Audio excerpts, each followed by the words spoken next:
It's bad. It's amazing how big the difference has been between inside the NBA and its competition. What I don't understand is why these shows think more is better. When you get the 6-person studio setup, It is. they're going 6 and 7. What are we doing? Yeah, we don't need 7. Now, time for Jon and Jim. All right, San Diego and Southern California, what's going on? We are back. Jon and Jim with you for 4 hours. Great giveaways today, including San Diego State tickets to the New Mexico game coming up on February 25th at Viejas Arena. We're getting you ready for tonight. Aztecs at home at 8 against Fresno State. We will get you ready over the next couple of hours. Jerry Palm, bracketologist of the week, Jim, will join us at 5:30. Darnay Tripp, friend of the show, at least according to us, will join us at 5 p.m. I have 2 things for you before we get really into this. Who did the Padres sign over the weekend? Yuri Gurriel? No, his name is Yuli. Whatever, dude. And why do you sound like you're going to? I'm die? just. You're going to blame it on your sickness. I'm blaming it on that. My what do head you have? COVID? You have COVID. No. You sound like it. I don't have COVID. Did you take a COVID test? Because nobody has a COVID test, so I know the answer. That'd be a no, John. Okay, so we don't know. I don't feel great. Let's just put it that way. If our former PD was here, Brian Long, he would send you home. Correct. I know. In 2025. But he's not here. I battle through it. No days off. Except And Monday for President's Day. I'm a warrior, all right? Golden State? No, not a Golden State warrior. It's How do you feel? What part of you is, oh my gosh, he's coughing. What is it, a head cold? It's hard to speak, you don't sound like yourself, your head hurts. Why don't you go to the ER? Oh god. No shot. It's $6,000. Dude, ridiculous. Long story. Yeah, I know. My body I just feel weak. Okay. Now you know what it's like to be me. I always feel weak. Look at me. I have a cough. Well, yeah, I know you are weak. So I weigh 150 pounds. I have a cough, and I'm chugging through it, man. I don't feel like I'm dying, but I do not feel great. Is it a top 5 day? It's not a top 5 day. It's more or less a bottom 5 day. Listen, you do what you. We've all been there, and honestly, in this line of work, which isn't the hardest thing in the world, people have real jobs listening to us. But the one part that can make it challenging is when it's hard to talk, and when you don't feel well, because the job is predicated on speaking. I want to start here. You mentioned Yuri Gurriel, even though his name is Yuli. So the Padres signed another fringe signing. A guy that, truthfully, Jim, a few years ago was very productive, but he's 40 years old. And then there's this caveat, and you can Google it. He made an offensive gesture in the 2017 World Series towards Yu Darvish when he was with the Astros and Darvish is on the Dodgers, okay? And you've heard me say this before. How many times have you heard me say this, that when I worked in the minor leagues, I worked in the minor leagues? Did you know that? I didn't know that. So I worked in the minor leagues, and when I worked for a Pirates affiliate, I remember this has stuck with me for forever. In fact, Tim Leeper might have been the manager of the single A team, and he's now the third base coach with the Padres. But I remember, and it might not have been Leep, but I remember someone saying like something along the line of like, oh, man, these farmhands, these Pirate farmhands, these are terrific young men. But the adage was like, well, the Pirates aren't really in the business of having terrific young men. They're in the business of putting together a team that can produce, kind of like the Manny Machado, what is this high school baseball line? The issue with Gurriel, and yes, what happened in 2017 should not be condoned or excused, but people do get second chances. Here's my issue with it. The issue is he's not good. You're more willing to look the other way, back to like my Pirates analogy. Like, we're in the business of winning games. We don't have to have a bunch of valedictorians on our team. But like, if you're going to look the other way, go look the other way for someone that hit 318 last year and had a 990 OPS. This guy hasn't hit, Jim, in 3 years. He's 41 years old. And you add on the baggage of what happened in 2017. This isn't the guy I'm reaching for. And before people tell me, oh, if they're not in the business of having good people, go get Bauer. There's always a line. I don't think Gurriel, his offensive gesture is the same as assault and battery accusations. You know what I mean? But that's my take on it. If you're going to reach, not everyone's a choir boy in professional sports. If I'm going to reach for someone that can help. Why would I reach for this guy? That's my. Why on earth would they reach for this guy? It doesn't. Right? It doesn't make much sense, and it's not. I don't say that because of the racist gesture that he made in 2017 towards Yu Darvish, of all people. It's because he's not good at baseball. That's That's your point. Not that we're excusing what happened in Of course 2017, but that's not like it's going to end his career. No, and I could tell you this: while that gesture, it's very bad. If the dude hit 40 home runs, fans would have been like, okay, it's fine. It's the way of sports, and it's unfortunate that that's the way of sports sometimes, but it is. If a player can produce, fans are going to look past a lot of things. In this case, it's not that I'm looking past it. It's just that he's not a good baseball player. And that's what I'm looking at here. He's not good. He's 40 plus years old. Now it's a low risk signing. They didn't sign him to a major league contract. It's, a minor league deal, which will turn into a 1 point whatever. 1.25. 1.25 million. No, that's gonna be a problem. No, but you're right. Minor league deal. You're right. He might not even break camp. Dude, let's talk for a second about your health. Because I'm trying to. I know. What are your thoughts here? Would you like to lie down? No. And I could bring you a wireless headset? Do the show lying down? Yeah, just lie down. At least you're not so. Imagine if I was in wherever, Yosemite or wherever I was 2 weeks ago, and you had to do 7 hours of this. I know, but I don't. That's what I'm saying. So it could be. I can do it. I'm going to be okay. You can do it. What were we saying? It's just I got to get through it. We'll be okay, everybody. I promise. No, but to your point, he's got an invite to Major League Camp. He's not guaranteed to make this team. I read earlier today, I think Kevin wrote it, that he spent his offseason working out with Manny Machado. I kind of put 2 and 2 together. The Padres don't have a lot of money. Preller had a need. Machado had worked out with them. Again, they don't have any money. Right. So you sign Gurriel, who, if it was 2017 or 2019, Jim, I tell you, he's a big time piece. Yeah. He had some really nice years in the major leagues, but he's 40. He's 41 in June. What does the math say on anyone that's 41? Even if you're Manny Machado at 41. It reminds me a lot of Nelson Cruz. Yeah, it's a good point. You signed Nelson Cruz. One, he was Manny's boy. Yuli Gurriel, I think, is Manny's boy, or one of. Yeah. And Nelson Cruz just didn't do anything for this team, and it was an easy cut. Yuli Gurriel, I don't envision him being this guy that's going to all of a sudden hit fifth in this lineup. I don't. I envision him, it being very hard for him to get out of spring camp and make the major league roster. Yeah, that's a fair point. I guess the role is what? DH? First base? I would think DH a little more than first base for a 41-year-old that was in AAA last year with the Kansas City Royals, but I guess DH/first base. But doesn't this speak to where last year it was like Peralta and Solano and Estrada and all these moves they turned into gold, man. They were these moves to me, there is no scenario where you get the exact same production. There's just not. I'm sorry. Like the Hayward Connor Joe thing, the Yuli Gurriel signing, there's no way this turns into the production that they had. Am I wrong in saying that? I do not see Connor Joe, Jason Hayward platoon, Yuli Gurriel. Give me the other signings they've made. Martin Maldonado. Yeah. If these players are on the major league team, and we'll hear from Erik Greupner coming up in a little bit because he spoke with the media today, the Padres CEO, and they talk about building this championship caliber roster. I'm like, I don't see it. I'm not saying I don't see a playoff caliber roster, and I get it. You make the playoffs, you can win a championship. But these moves on the periphery this year look nothing like, or if they do, it's needle in a haystack stuff. Then AJ Preller should have a statue outside Petco Park if all these things work out. Thank goodness for the Nick Pivetta signing. That's a signing that's a significant sign. That actually can make a difference on this team. The other stuff, TBD. Yeah, I agree. Right.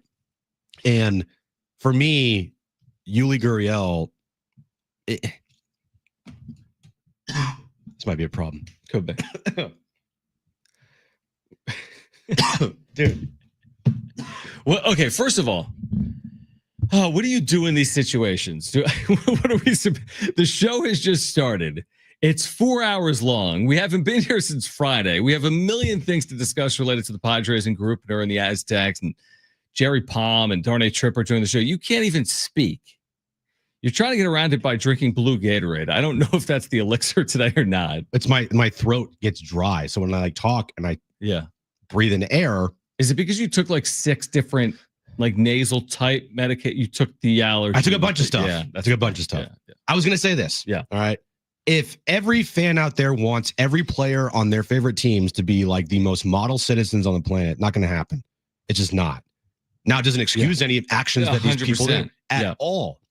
But to think that every single player on the team is like the best person of all time, we don't know these guys. We don't know their everyday lives. 100%. We don't. So I see a lot of people getting upset with the signing because of his racial gesture that he made toward Yu Darvish, and that's perfectly fine. Yep.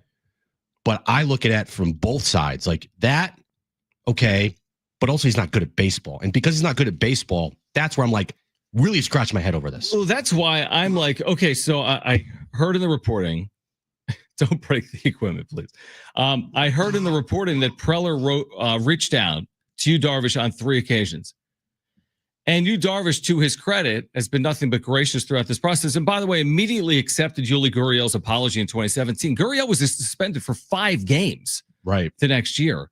And he immediately said, listen, I'm not going to get all upset about it. He's got a family too. I'm not going to make it a bigger deal than it is. We can all live and learn, right? And that's a credit to Yu Darvish. But why on earth would you reach out to Yu Darvish 3 times this offseason, put him in this spot for this guy? Right. That is the point. It's like that is the clear point. And to your point, I hate to say it this bluntly, but it is as blunt as like if you're producing in whatever your line of work is by and large, you can get away with more than if you're not. Now, there are certain situations where teams just won't deal with it anymore. And rightfully so. The Trevor Bauer stuff, I'm not dealing with. Right.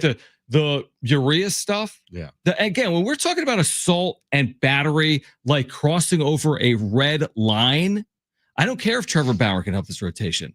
It's not happening. And also, too, to have a potential media circus with a player that you bring in, teams just don't want to deal with that either. 100%. And that's not the case here with Yuli Gurriel. But also, I just go back to the fact, like, he's not good.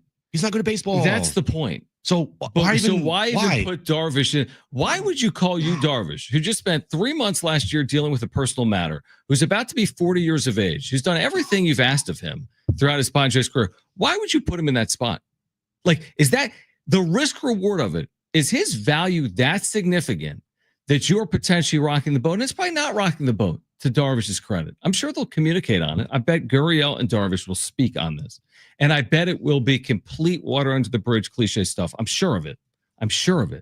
But you can't tell me in some form or fashion it's not a dynamic at play. And why put that dynamic in your clubhouse when this is clubhouse non grata over the years? This isn't exactly the world's greatest clubhouse historically. No. And you're gonna put that into your clubhouse for a guy that has a negative 0.6 combined WAR over the last 3 years. Yeah, it just doesn't make sense. None. Doesn't make sense. I can't spin it anyway.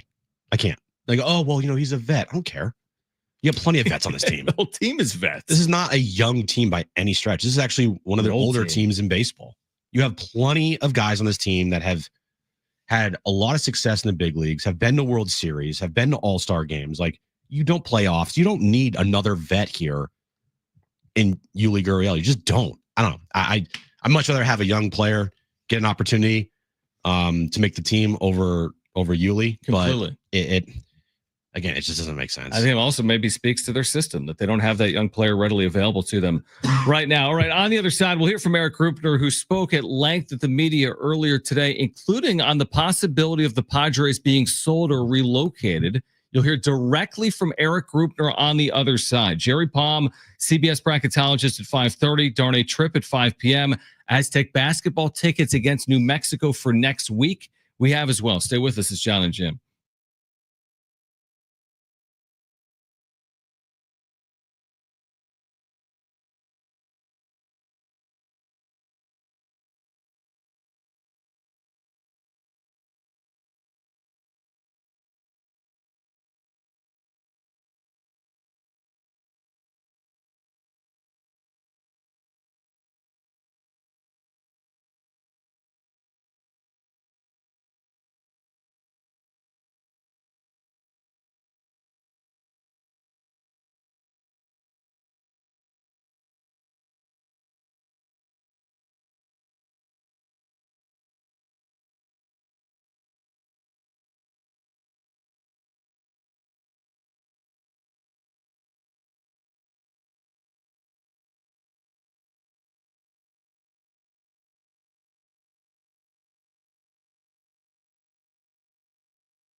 All right, Jon and Jim back with you. Make sure to download the all-new iHeartRadio app and put us in your presets, Jon and Jim, to listen to any hour or interview on demand.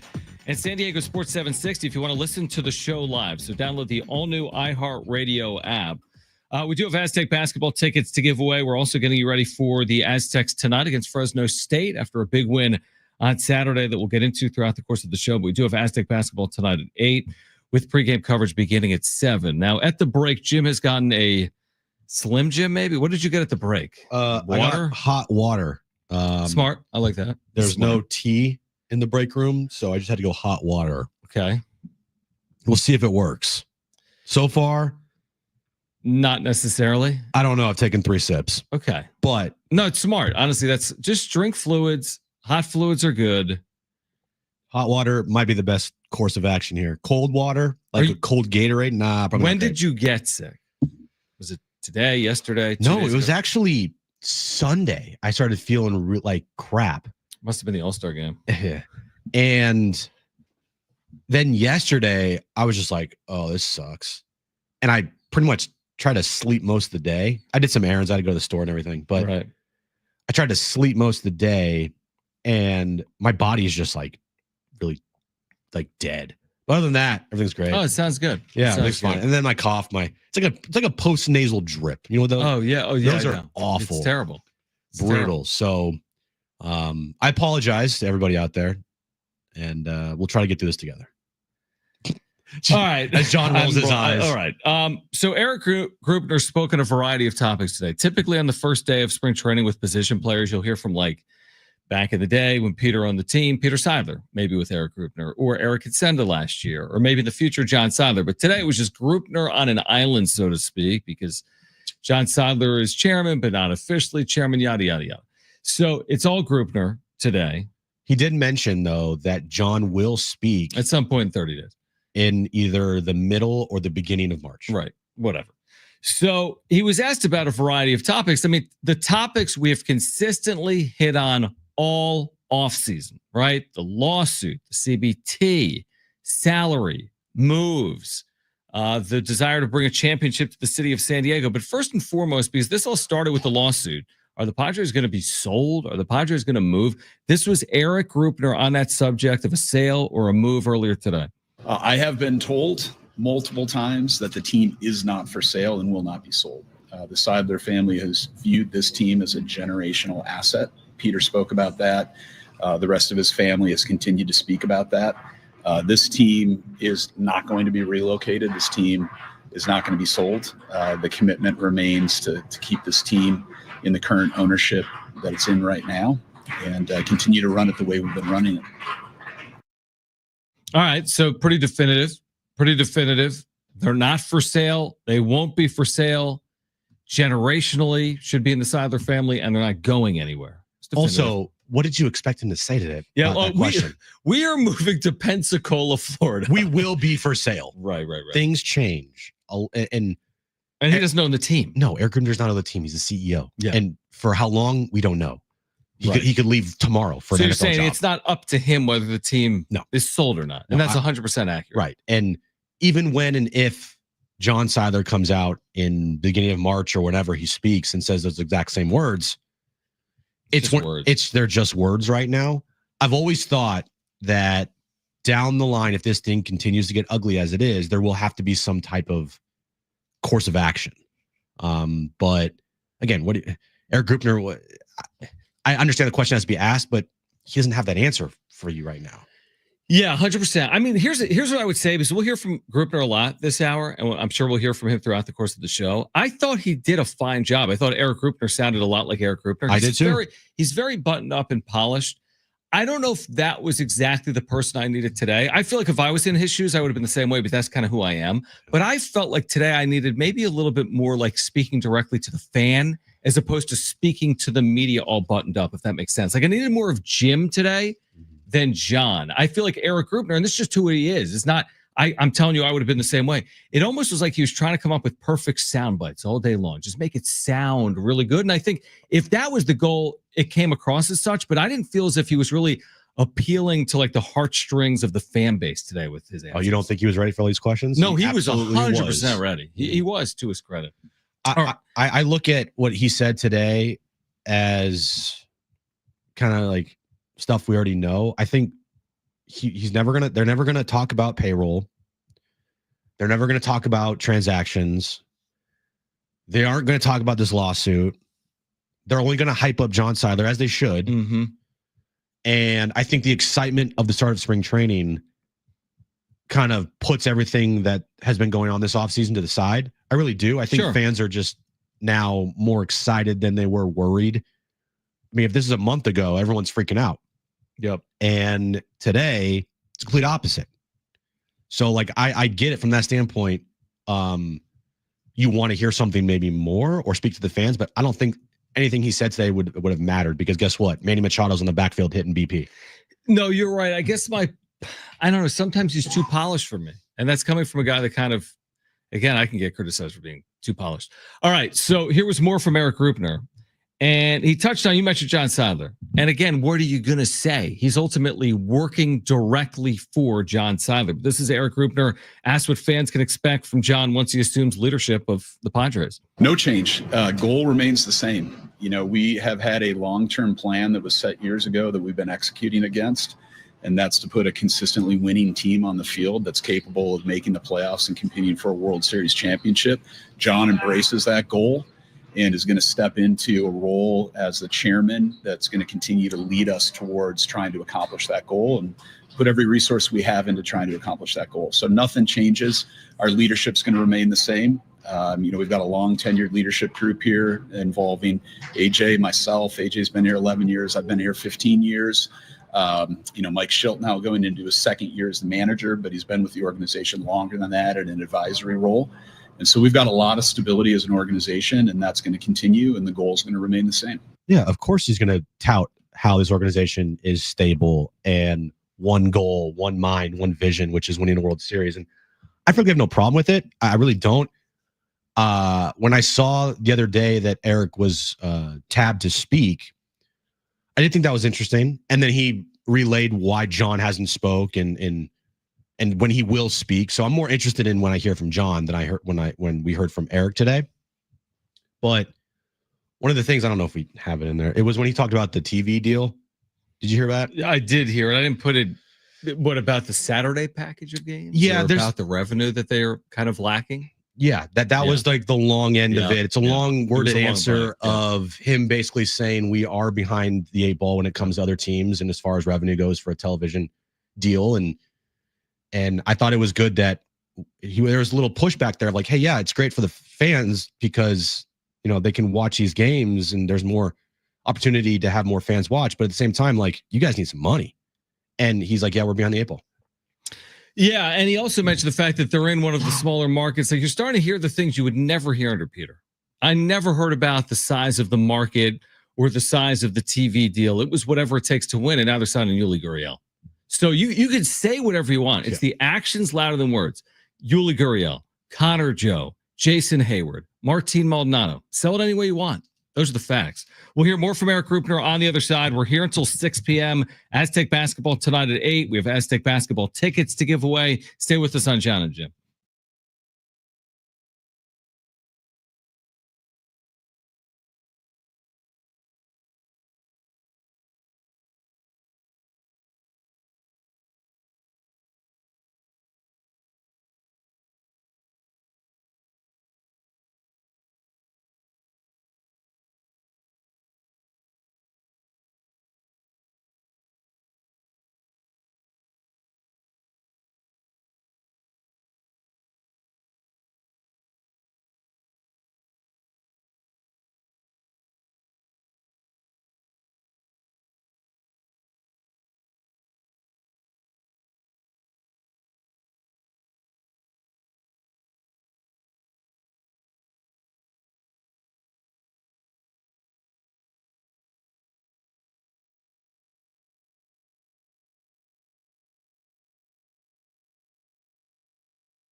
This update's brought to you by the County of San Diego Health and Human Service Agency. We'll start with the Aztecs. They take on Fresno State tonight at 8 p.m. at Viejas Arena, 7 p.m. pregame. You can listen right here on San Diego Sports 760. And the Padres made a signing. They signed first baseman Yuli Gurriel to a minor league contract. You may not always know when a team is struggling, and signs of distress can be subtle. Changes in behavior, withdrawal, or mood swings.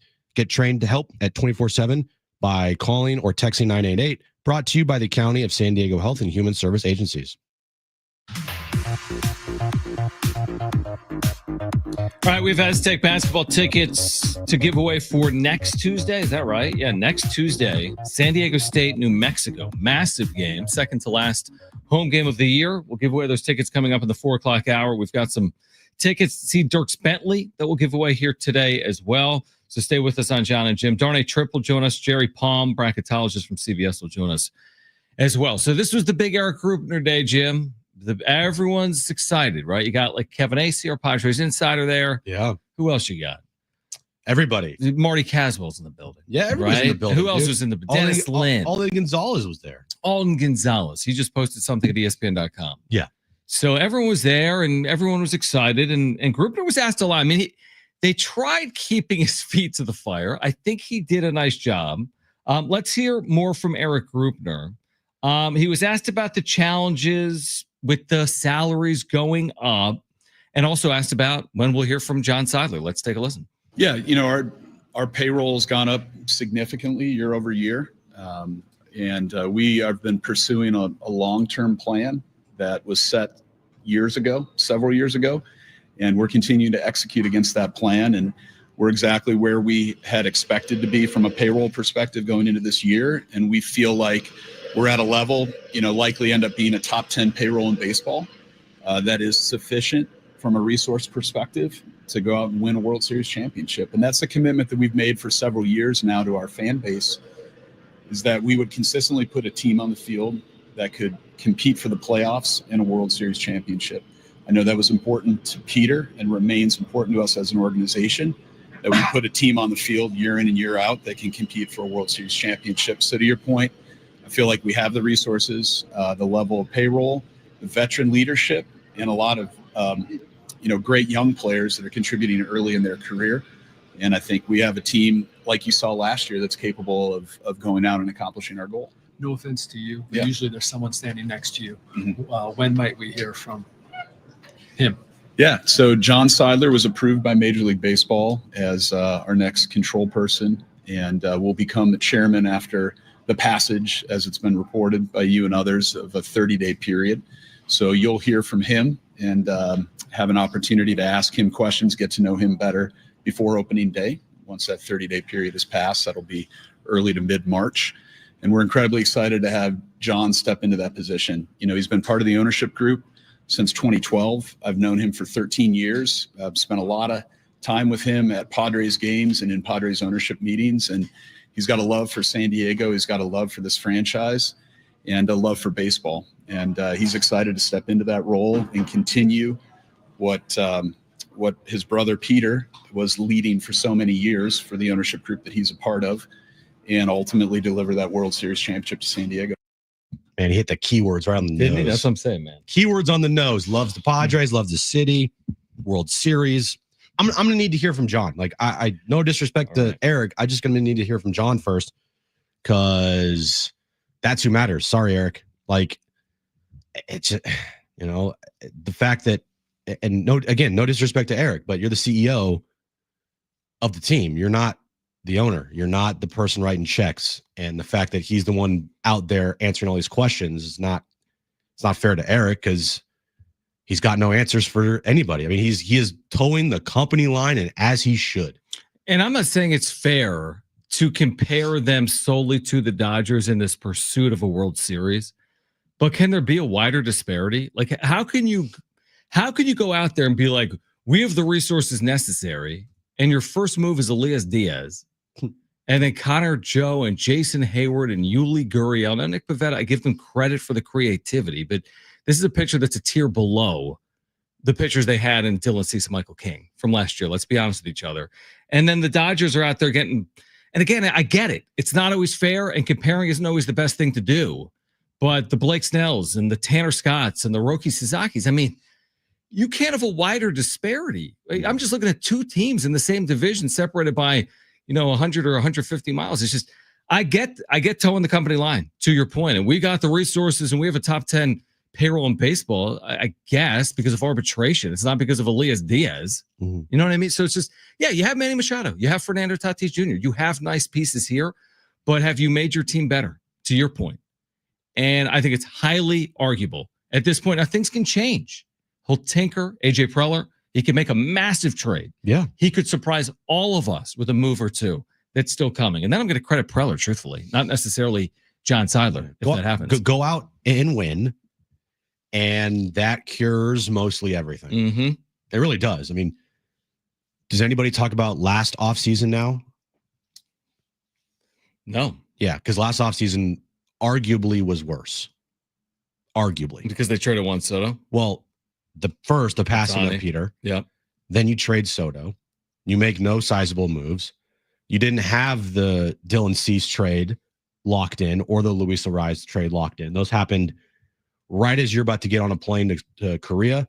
And 3 weeks into the season? Yeah, at least. Yeah, maybe at least. a month. Yeah. I don't know how long I think it was in May. Okay. So, last offseason sucked.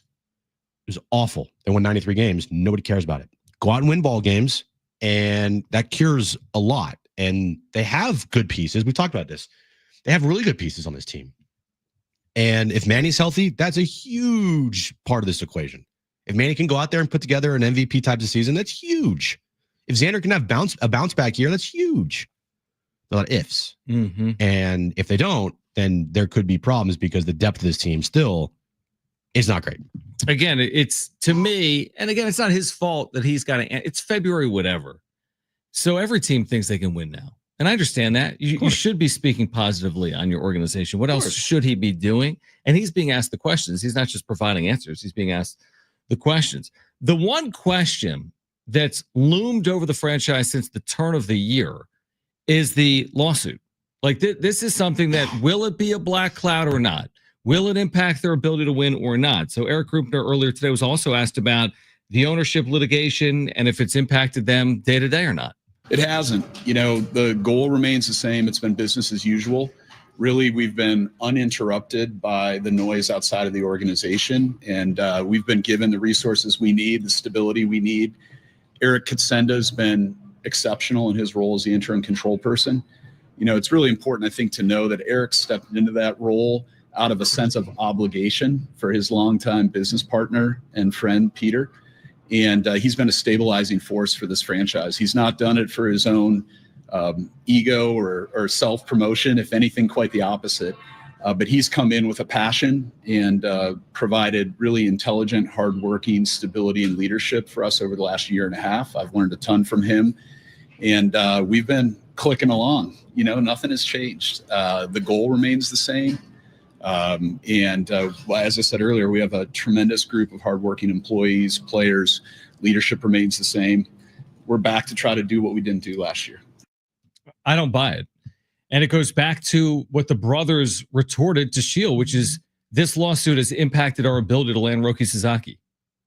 So it can't be both. It can't have impacted your ability to land Roki Sasaki and business as usual. And if it is business as usual, your offseason has, to be fair, been completely underwhelming. Your first major league move was 2 weeks ago in Elias Diaz. That was always the plan. That was always the plan, but you had the stability and the money and the resources to compete. But that was, I'm sorry, like that to me, I'm reading through it. I see through it.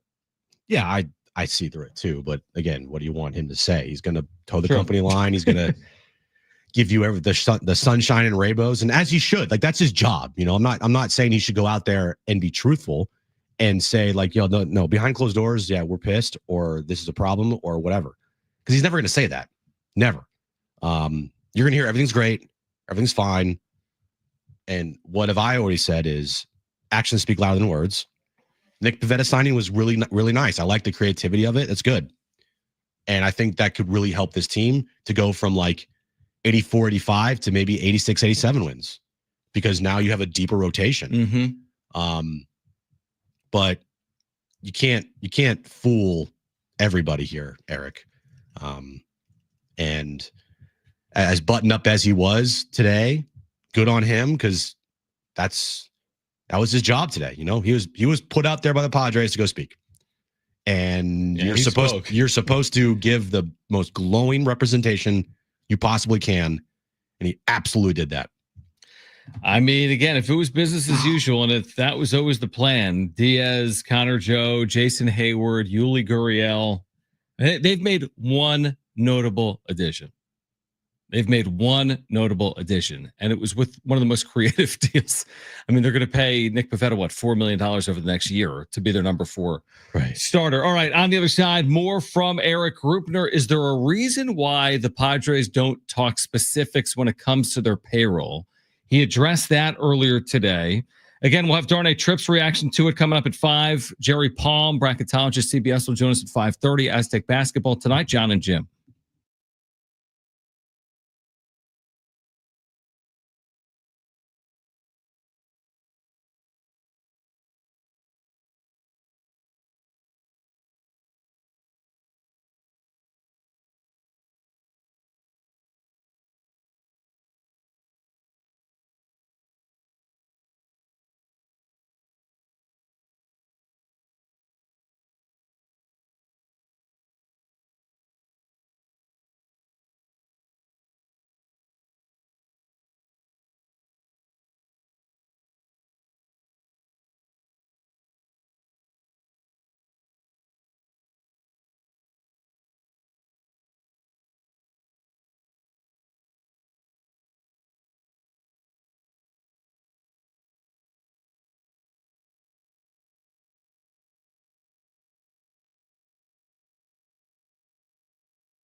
All right, Jim, I need info on this. You can follow us on Instagram. You can win 2 tickets to San Diego FC's home opener. This is against St. Louis City, Saturday, March 1st, which is coming up in less than 2 weeks. Snapdragon Stadium's the site. Plus, you could win 2 San Diego FC jerseys. All fans in attendance opening night receive a scarf, courtesy of DirecTV. To win, you can follow us on Instagram at SD Sports 760. Then drop your name, neighborhood, and who you want to bring to the game on the post. So how can we win SDFC tickets other than what I just said? Yeah, it's pretty simple. Exactly what you just said. Go to our Instagram page at SD Sports 760. Pinned to the top of our page is a post of Chucky Lozano, all right, in the home kits. Okay. And all you got to do is follow us, like that post, and follow instructions in that post for a chance to win tickets to their home opener on March 1st. We're giving away tickets this Friday on Jon and Jim. And, oh, by the way, you get 2 jerseys as well. Oh, just 2 jerseys and free tickets to the home opener. And, oh, by the way, San Diego FC plays its first ever match in 5 days. Sunday in Los Angeles. Saturday? No, Sunday, right? Sunday night against LA Galaxy, MLS Correct. Cup champions. Yep. That'll be Sunday night, the first match for SDFC. All right, more from Erik Greupner. This I found actually fascinating. Like, listen to how he responds to why they don't talk specifics about payroll, and then we can react to that. So Erik Greupner asked about if Preller needs to trim more payroll. Listen to this. Yeah, I think AJ's spoken to the fact that our goal is to be at or around the payroll level that we're at right now and field a competitive and complete roster. And so I think if we've learned one thing about AJ over the years, including as recently as last year, spring training doesn't mean that the roster's set, right? And so I think he's going to continue. I know he's going to continue to work to try to complete this roster in a way where we can go out and have the most complete competitive team possible. That may mean acquiring additional players. It may mean additional transactions that bring us players that are not on the roster right now. So, there's no way to know yet where that all is going to net out. But I do think the moves that you've seen over the last couple of weeks, I think, have signaled pretty clearly to our fan base what has been true all offseason long. We just don't talk publicly about payroll. We're not out talking about who we're going to sign. It's a competitive advantage that we keep that within the walls of our discussions in our front office. And so we're not going to be out there during the off season projecting what exact payroll we think we're going to end up at. We've just been out there doing what the market has brought to us. And that's what AJ's particularly good at. And as it was last year, some of the players that we've been most interested in, Pavetta being one of them, have come to us towards the end of the off season. And so, we feel good about our roster right now, and I feel good about a GM who's going to continue to try to refine it and make it even better going into opening day. They don't talk payroll, according to Erik Greupner, publicly because it's a competitive advantage to not. They've said that before. They've said it multiple times. Is that I never expect them ever to talk about payroll or budgets or revenue. They just never will do that. And that's what Preller has done, even though it leaks a lot. Now, the Nick Pavetta thing came out of nowhere, but it was also linked to Nick Pavetta before then. But I guess what's the competitive advantage? It's one of those, just like in those walls, they believe that it's a competitive advantage. I don't buy that, but at the same time, as an organization, you also don't want to have all of your things that you're talking about behind closed doors get out there. Some of it does. Some of it gets out. No, that I agree with. I guess it's just the competitive advantage of saying, well, nobody knows our budgets, therefore we can use it to our advantage. It's a competitive advantage to me, having 182 for Blake Snell. Having the money for Tanner Scott. That's a competitive advantage. I mean, not showing your... Oh, yeah, they don't have a competitive, they don't have a competitive advantage. Yeah, it's not a competitive advantage to not have resources. I mean, did them not showing their cards bring them Nick Pavetta? Or was Nick Pavetta just last available, reasonable starting pitcher on the market and they just kind of met each other at the altar? Probably the latter. You know what I mean? Like Pavetta turned down the qualifying offer. You could argue maybe that was a mistake. And then the Padres had a need. He's guaranteed 55 in theory. I mean, if he sticks around for 4 years, he's getting 55 million. That's more than 20. Yep. But he's certainly guaranteed 23 or 24 over the next 2 years. Yeah. Yeah, I mean, maybe it is. I understand. You're right. They're never going to say we have $197.4 million this year. Yeah. and we've used 187 of it. I understand that. Yeah, and the payroll, if it ever dipped below like 150, 160, hell, 175, Right. then we got problems. But hey, if they're going to have for the foreseeable future a payroll between 190 and 200 million dollars, okay, like you got to win with that type of payroll. Now they have issues because a big chunk of that number is taken up by Manny and Xander and so forth, right? Like you have a handful of players making what 70% of that money down the road. So if their payroll is around there, you should win. I've always said if you have a 180 to $200 million payroll, you should be able to win. Now, if baseball continues to grow and you have a $190 million payroll is like 22nd in baseball, well, then it's a problem. They have to keep up with the times.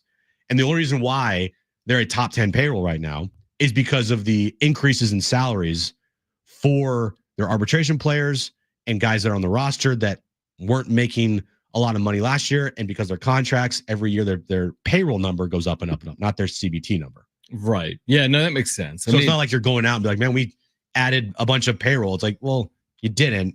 You just increased people's salaries. And that's fine. And I think they have more than enough to compete. Absolutely more than enough to compete.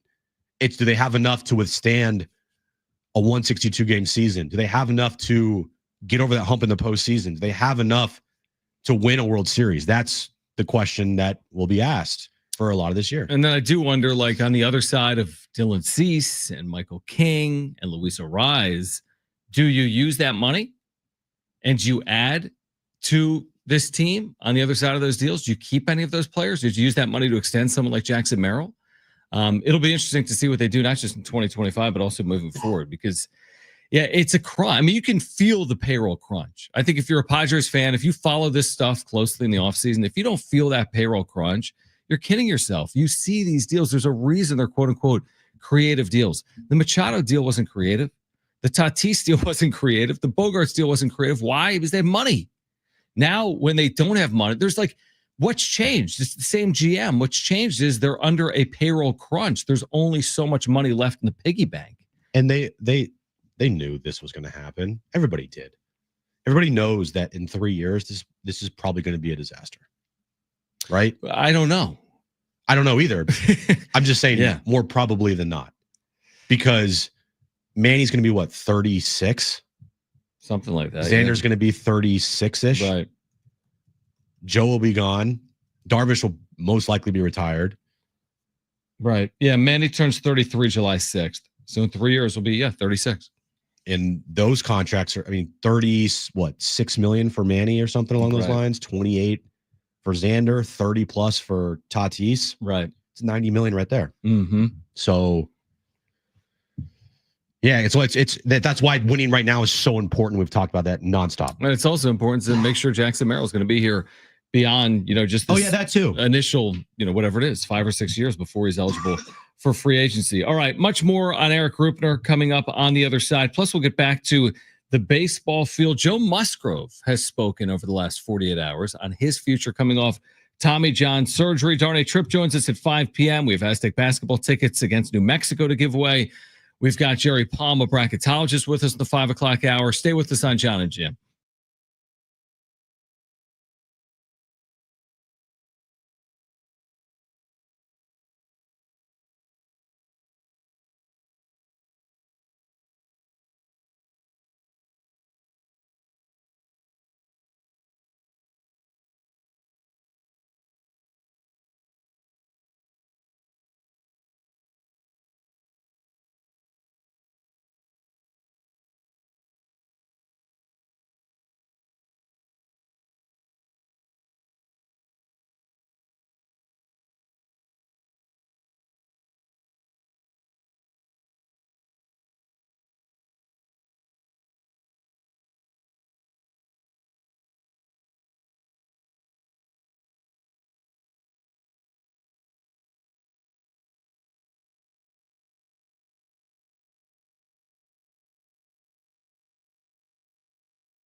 This update's brought to you by the County of San Diego Health and Human Service Agencies. We'll start with the Aztecs. They take on Fresno State tonight, 8 p.m. at Viejas Arena.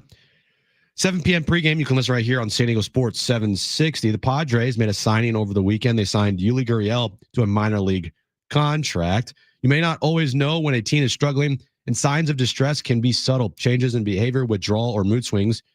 Get trained help by 24/7 by calling or texting 988. Brought to you by the County of San Diego Health and Human Service Agencies. Previously on Jon and Jim. You're going to maybe lose out on that great pre- and post-game commentary with your boy, the former GM of the Warriors. Oh, no. That show is really bad. It's bad. It's amazing how big the difference has been between inside the NBA and its competition. What I don't understand is why these shows think more is better. When you get the 6-person studio setup, It is. they're going 6 and 7. What are we now. doing? We don't need 7. Now, time for Jon and Jim. All right, San Diego and Southern California, what's going on? This is hour 2 of Jon and Jim. Let's talk through this on air. So Jim just made a statement to me off air. He's like, I either go home now because he doesn't feel well. And I get it. We've all been there. Or I take tomorrow off. I'm like, well, hold on. How do you know how you're going to feel tomorrow? Because maybe you'll feel great tomorrow. Maybe. So I mean, in theory, you could do both. I mean, you could go home now. If you're dying tomorrow, you're not here. Or you could go home now and be here tomorrow. I think I could get through the show. I think. But there are times when I'm like, this is not good. It's not good for listeners. It's not good for me. It's not good for anybody. So, okay, 70470, start it with team. Should Jim go home? It's as simple as that. Put it in the chat if you're watching on YouTube. I could put a poll up. If at the end of the segment more people say go home, leave. Let's leave it up to our listeners. How about that? I'm trying, man. But that's what I'm saying. Let's I leave it know. up to the listeners. Let's see what the listeners Manny think. McNugget says, can I fill in for Jim tomorrow? No, you cannot. Yes, forever. Geeky Destro says leave. Okay. Should Jim leave because he's sick? LFG says stay. Bryson says power through it, Jim. Be a man. Yeah, be a man, you could always say, yeah. JD Goucha says no. We need Jim to break down the UCSB St. Mary's basketball or baseball game today. Sorry. Yeah. Steve says this is not a quality start from Jim. No, this is not. This is like 2 innings, 9 runs. 6 walks, two Yeah. strikeouts. Well, I think you make the decision at the next break. Okay. Don't you? I mean, you tell me. Here's the thing. But what if I leave and I don't feel good tomorrow again, too? What if you leave and that's how life works. I mean, then you're sick. Then you're not here. Then you're fine. Nobody's That's forcing you to be here. That is true. You Yes. know? I mean, Yeah. If you don't feel well, you're not here. If you do feel well, you're here. I'm surprised you, the big germaphobe, is like, I don't want you here. I know you don't want me here. Yeah. I mean, Leave now. I may have gotten you sick as the working theory but I had a very light, remember that frog in my throat for a week? Yeah, me too. I got a frog in my throat. And I also feel like crap. But Right. at the same time, I can't really speak. Yeah, but that's always been an issue. It is an Does that issue. have to do with the sickness?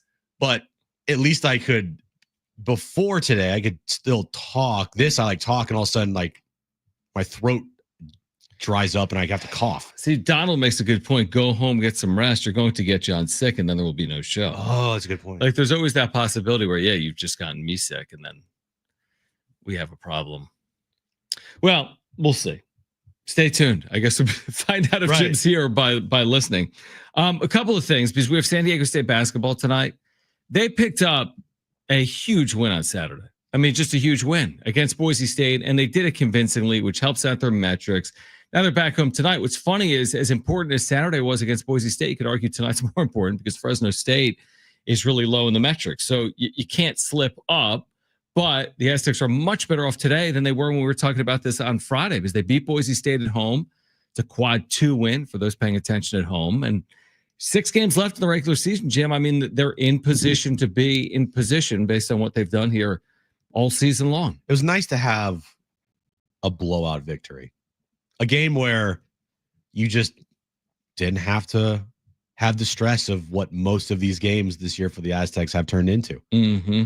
against a good team, against a team that helped you as far as the net rankings go. So all in all, not only is a much needed win against Boise State, it was like how they won the game that was needed because they haven't had many of those this year in conference. So they led 46-23 to your point. They used a 29-5 run to your point. They blocked 10 shots to our collective points.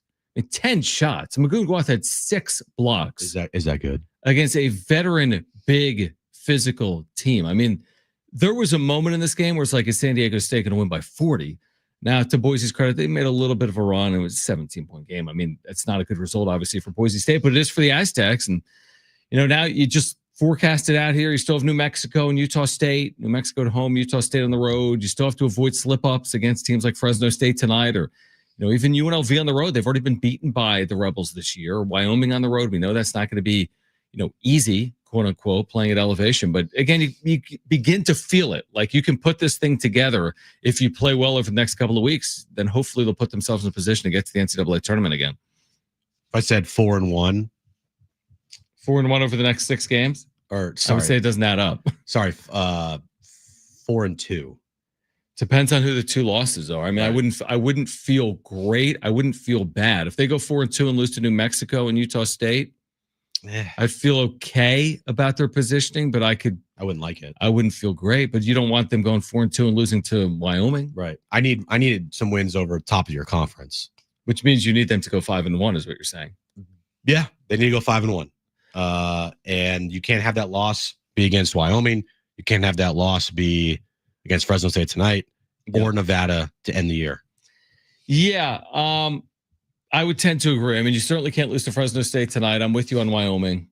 Then again, if you beat Utah State, New Mexico, this would be some good wins too. Huge wins. Yeah. So I mean, they're again well positioned. I mean, I'm going to stick by this, and there's still a lot of basketball, so it's hard to make definitive statements. I believe that this is Brian Dutcher's one of his best jobs. I truly believe it, at least to this date.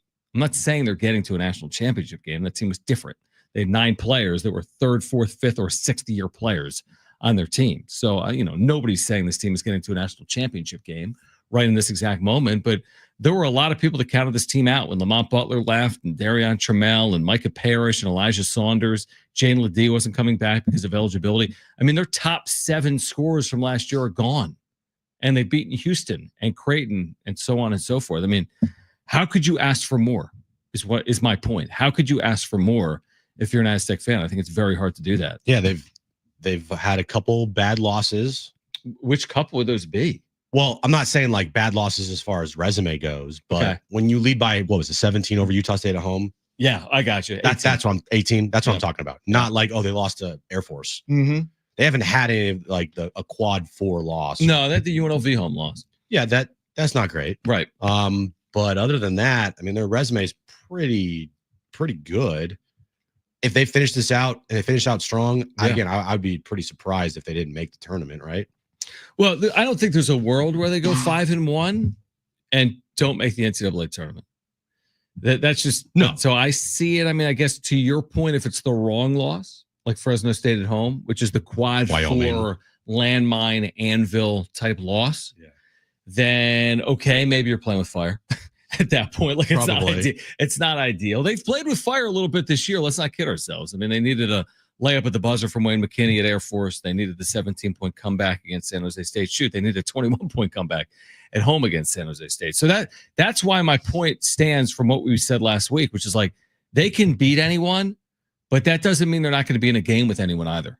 And that includes tonight against Fresno State. Like, I'm not foolish enough to think that just because they beat Boise State by 17, they're guaranteed to beat Fresno State tonight by 25 points. That's just not how life works.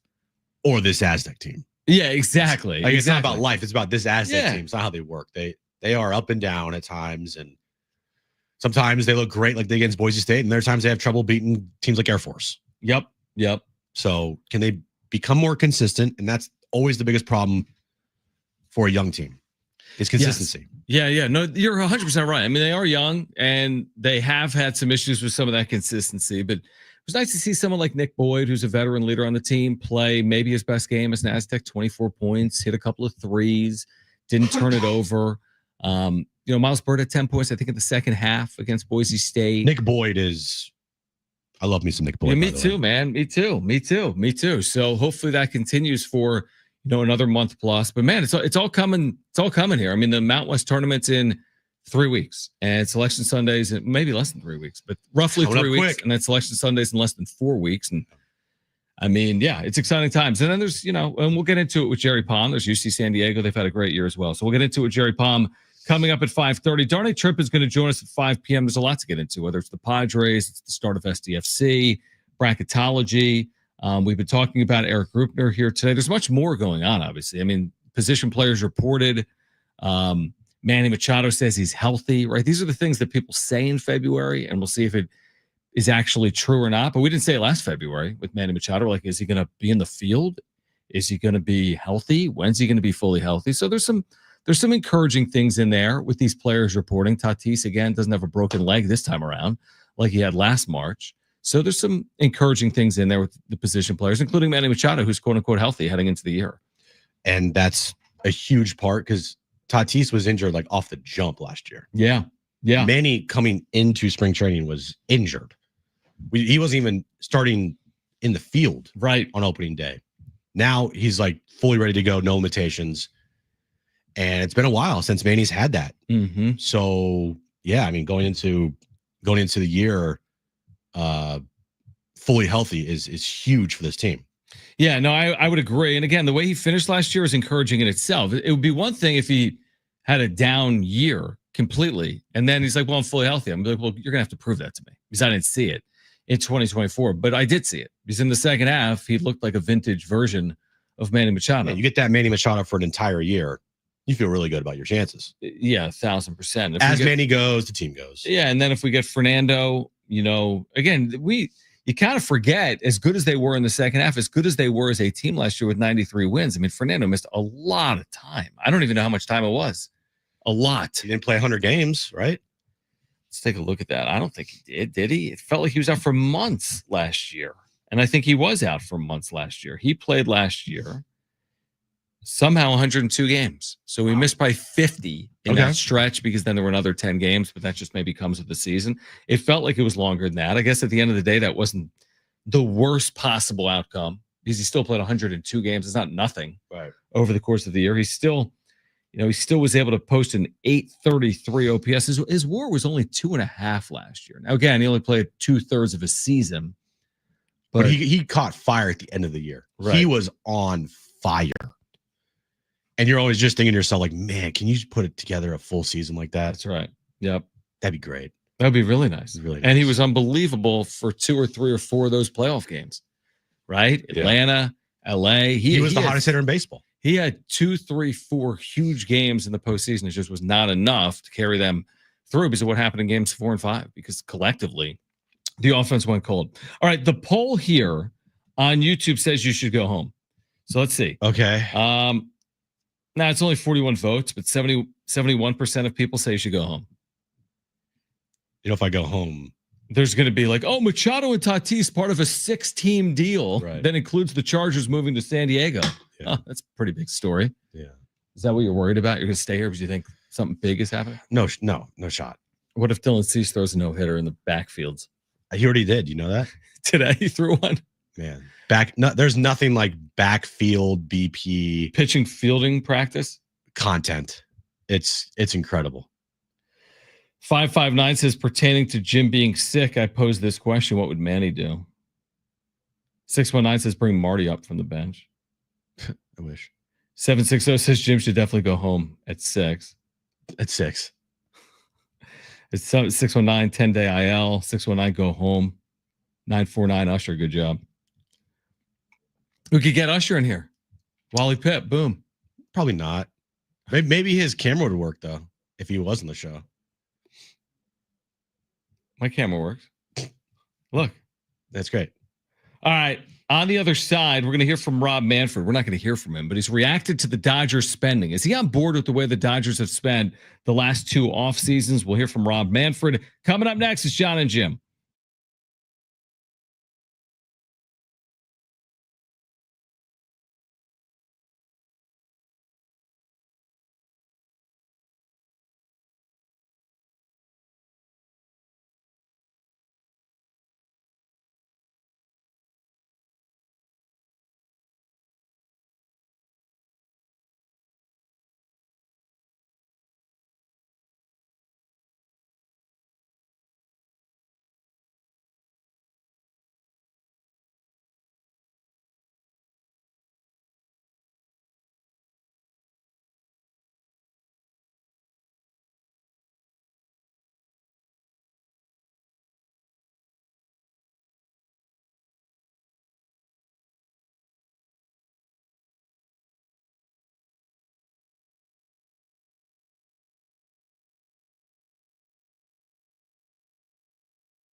All right, join San Diego Sports 760 and the San Diego Blood Bank in saving lives by donating blood at the iHeartRadio Blood Drive. This is Friday, February 28th, 8 to 1:30 at our studios located at 9660 Granite Ridge Drive. Your donation can help patients with cancer, severe burns, trauma, childbirth complications, and more.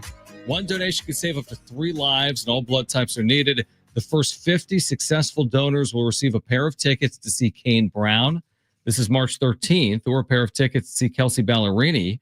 March 22nd at Pechanga Arena while supplies last. Make your appointment today at san diego bloodbank.org/iHeart. That's san diego bloodbank.org/iHeart. Turn your mic on. I'm surprised you haven't asked me yet how the Valentine's Day Flower Gate went. Or do you not? I don't even remember. When was there Valentine's Day? When was that? I'm serious. Friday. I would have never what did we talk about? I don't remember any of the shows. You don't remember I just anything. do the show now. Right. What did you do? Oh, you brought her flowers. And you were giving me crap because it should have been roses. Yeah, it should have been roses. And I brought the flowers. Do you remember I brought the flowers in? Yeah, there you go. Well, how'd it go? Well, great. She loved the flowers. Now, the funny thing was, I showed her the clip of us talking. Oh, did you? Yeah. What'd she say? She thought it was hilarious. Yeah. And then she goes, and I'm like, what? She goes, when I was little, every Valentine's Day, no matter what, my dad gave me red roses. And I'm like, customary. Yeah. I'm like, oh, jeez. Did she tell her dad? No, thankfully. But so, well, I knew it would go fine. I mean, it's just the thought. You got her flowers. No, she loved the flowers. And if honestly I didn't tell her anything, she wouldn't have even mentioned it. Yeah. But it was funny because after the whole thing, it was like, by the way, when I was young, my dad would give me red roses every Valentine's Day. Here, just real quick again on the flowers. Like, I get flowers a lot for Kristen. Yeah. And you can get non-roses if you just bring home flowers on April 8th and say, hey, honey, I was thinking of you. Right. But it's on Valentine's Day where I think it is customary. Hence the fact when you go in these stores, this isn't just me saying this, seriously. Yeah. You go in these stores, 85% of the flowers on Valentine's Day are roses.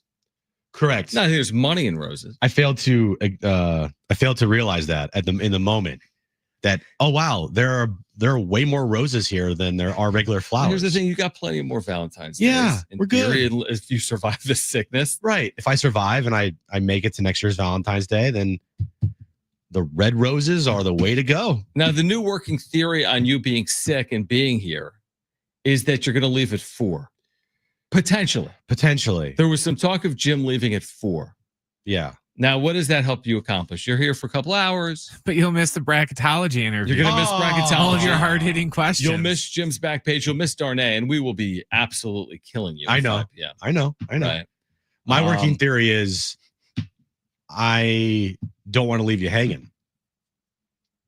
That's very kind. I do appreciate that, but I leave you hanging all the time. I know you do. Yeah. And I could easily say, yeah, screw you, I'm out. Correct. Yeah, I'm fine with it. Just like, I don't do that to you. I know you don't. By and large. I mean, sometimes I do. Hey, it's Super Bowl week. Now we're just going to go on vacation. We don't talk about the Super Bowl. Did you I'm want kidding. my I'm breakdown? kidding. Did you want my breakdown of Saquon Barkley's record-breaking season? I gave it to you. He had a great season. Do you want me talking about Andy Reid? Iron Swan says Jim deferred the roses to next year. Steven says Jim didn't have the payroll for the roses. You're right. I did not. Dude, roses are expensive, bro. I know they are, but it's like a man-made holiday. Well, long story short, she loved the flowers. She loved them. We had a great dinner. I was perfectly fine on Friday night. Maybe that's what got you sick. No, you know what I think got me sick? No, I don't know. Is the movie theaters. What movie theater? So Saturday we went to the movies to watch Captain America. And I started feeling like crap that night and the next day. I was like, you get sick that quick though? I mean, yeah, you could. Like that night I was like, oh, this is kind of weird. Right. And I was like, oh, whatever. Right. And then Sunday happened. I'm like, oh no, this isn't good. And then yesterday happened. I was like, oh yeah, I'm sick. So maybe never go to a movie. Maybe never go to a movie. Or go to an outdoor movie theater. Yeah, there's only a couple things here. It's either you, correct, or the movie theater. Those are the only options I got. It could be Aaron. It could be going into the grocery store when you bought the flowers. Aaron's not sick though. Now Aaron does work with kids all day, but she told me this morning, she goes, I'm surprised that you're sick before me. Which means she's going to get sick, Yeah. and then there's 'Cause that. she's dealing with little kids and their runny noses all day long. You should go to a doctor. Nope. You're just not going to go to a doctor. No, this is not a doctor type of sickness. What's the worst case scenario? You're out all week. No, because I don't feel like that. Right. I feel. Look, honestly, if I could just speak without coughing every 30 seconds, You'd feel good. I mean, I'd be fine. That'd be a big win. Be a huge win. Right. But the fact that every time I'm speaking right now, there's a high likelihood and risk of me just coughing my brains out because this postnasal drip behind me, my throat, is a problem. What would you do? Let's say I was away. Let's say I had an Aztec football game. It was a Friday, and I'm traveling to Logan, Utah. Yeah. And it's you and you got Brent. Yeah. But you gotta carry this show. Fox Sports Radio. Really? Yeah. Just like that. Sorry. What if there was a news story? Fox Sports Radio. Now, this news story would have to be like legitimate. What if they signed Yuli Gurriel to a minor league deal? Or Yuri Gurriel. Or what if they signed both of them? Yeah. Then you'd stay on the air. No shot. Michael Jordan scores like 40 points with the flu. Jim plays Fox Sports Radio. It's not possible to score 40 points. The All-Star game only went like 39. Right. Yeah. There's no 40-point game in the All-Star game, Jim. No. Your boy won the title. I know. The All-Star game MVP. I know. That's why I got to stay here for Is That Good? Because it's in the Is That Good segment. Gotcha. Way to bury the lead, John. Steph Curry, that was huge. Can't wait to see what they come up with next year. Went from the worst All-Star game ever to the best. In like a matter of seconds. Just like that. Yeah. All right. We will share. What?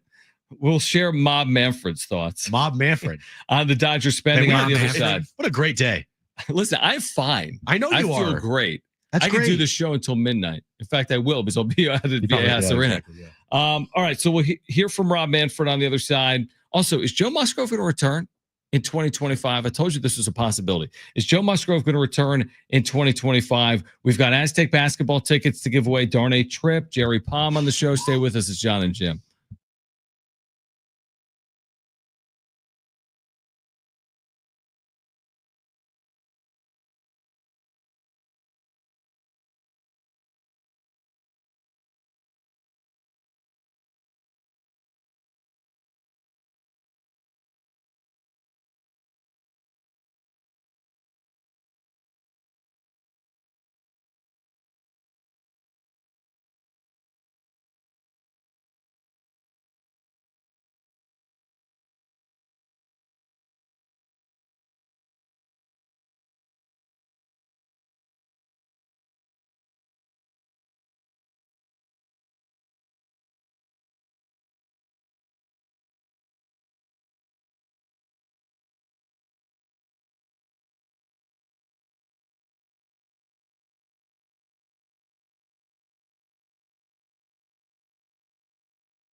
This update is brought to you by the County of San Diego Health and Human Services Agency. We'll start with the Aztecs. They take on Fresno State tonight, 8 p.m. Tip time at Viejas Arena, 7 p.m. pregame. Listen right here on San Diego Sports 760. And the Padres made a move. They signed first baseman Yuli Gurriel to a minor league contract. You may not always know when a teen is struggling, and signs of distress can be subtle. Changes in behavior, withdrawal, or mood swings get trained. Help 24/7 by calling or texting 988. Brought to you by the County of San Diego Health and Human Service Agencies.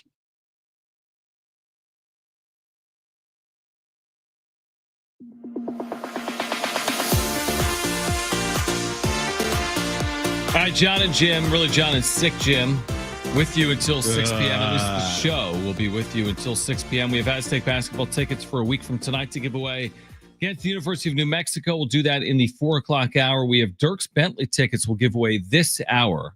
Pair of tickets to see Dirks Bentley. This is June 19th, North Island Credit Union Amphitheater. Tickets and info at Ticketmaster.com. We'll give those away coming up this hour. Did you see this? Whatever he said, this quote from Rob Manfred. What the answer quote? is yes, because you told me. There's multiple quotes, but yes. Okay, so this is from Bob Nightingale. Rob Manfred says he has no problems with the Dodgers spending, but says, quote, it's clear that we have fans in some markets that are concerned about the ability of the team in their market to compete with the financial resources of the Dodgers. Oh, you think? Yeah. Is that accurate? And then there was someone replying here at Performance Guru, and his handle says Padres and Boise State, and he's got a check mark. We had 7 season tickets and cut it back to 2 as a direct result of the Dodgers spending. It's not fun anymore. Like, give me a break. But Manfred says he's got no problem with the spending, but he recognizes that there are fans that do. Here's the deal with Rob Manfred. He is a shill for the owners. Well, that's his job. I know. He carries their water. He is their It's almost puppet. like he works for them. Correct. He is their puppet. And so what should have been said is, look, we view it as, hey, the Dodgers have the resources to go do that. It's within their right.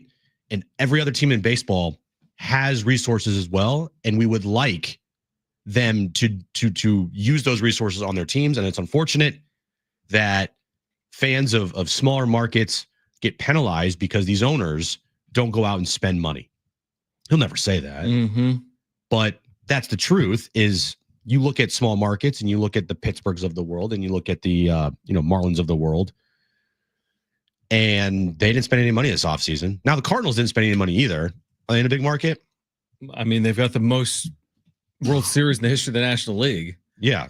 And they didn't spend any money. Correct. I mean, the Padres didn't spend any money. But shame on all the owners that don't spend any money in the offseason, especially teams that are like close to competing, like the Red Sox. So is that a shame on or the Padres? Is that a shame on the Padres? It's a shame on the owners of these teams that go and don't spend money. Yes, that's what it is. I can't sit here and give crap to the Dodgers for spending all that money because they have the resources. It's well within their right. The only thing that I give crap for the Dodgers about is all the deferral BS. Like, that's a joke and has to be fixed. But guess what? They have money, and good on them for going out and spending it on the actual product on the field. Same with the Mets. Like, good on them for going and spending money on the actual product on the field. When teams don't do that, and when teams just hoard their money and then give you some BS line about revenue or whatever, that's on them, not the Dodgers. I want to hear Manfred on the Padres. I'm going to send you the sound, Brent, because Rob Manfred was asked specifically today about his thoughts on John Seiler taking over. So he was asked that point blank because he spoke with the media. I'm not sure where he was, but he had this like wide ranging conversation with the media, either where, Florida or Arizona. I'm assuming Arizona. It was in Arizona. It's in Arizona. Yeah. All right. So he was asked specifically about John Seiler. So we'll share that with you coming up. But listen, I mean, the Dodgers spending, I see it two ways. I really do. I mean, there isn't a cap in baseball. So again, are they breaking rules? No, I don't like the deferrals. I don't like the deferrals. I think that part is where you're kind of skirting the system. Yep. I don't mind their spending. No. And I agree with you. I think other teams could spend more. The deferrals to me are where I get a little uneasy with the whole thing. Maybe that'll be cleaned up with the next CBA, but Like, this is how I see it right now. Vladdy Guerrero Jr., Paul Skeens, Hell, I'll throw Jackson Merrill in the mix too. Okay. Those three guys, not all three of them are going to stay with the teams that they're on for the remainder of their future. 1, 2, or all three will be gone once their current control ends. And that sucks. And those three players will likely go to huge markets. That sucks. Jackson Merrill should be here forever. Paul Skeens should be in Pittsburgh forever. Vladdy Guerrero Jr. should be in Toronto forever.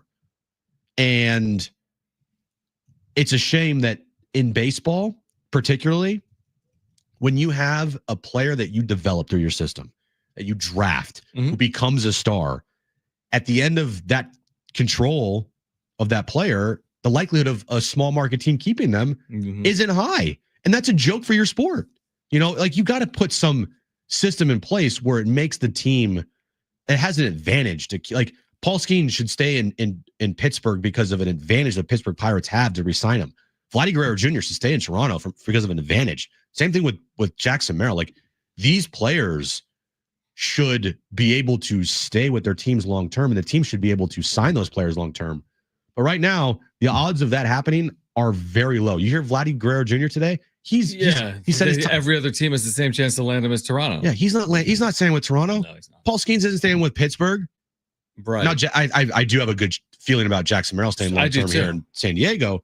But you get my point. Yeah. So are you putting that then more on system, players, or owners? All the above.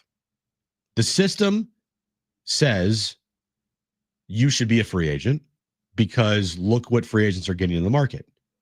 The owners aren't spending the money to keep those players in those markets. And if you're a player, dude, there's no way especially if I'm like a superstar player, like Paul Skeens isn't signing the contract right now. He could become the highest paid pitcher in the history of the sport. What is your computer not working?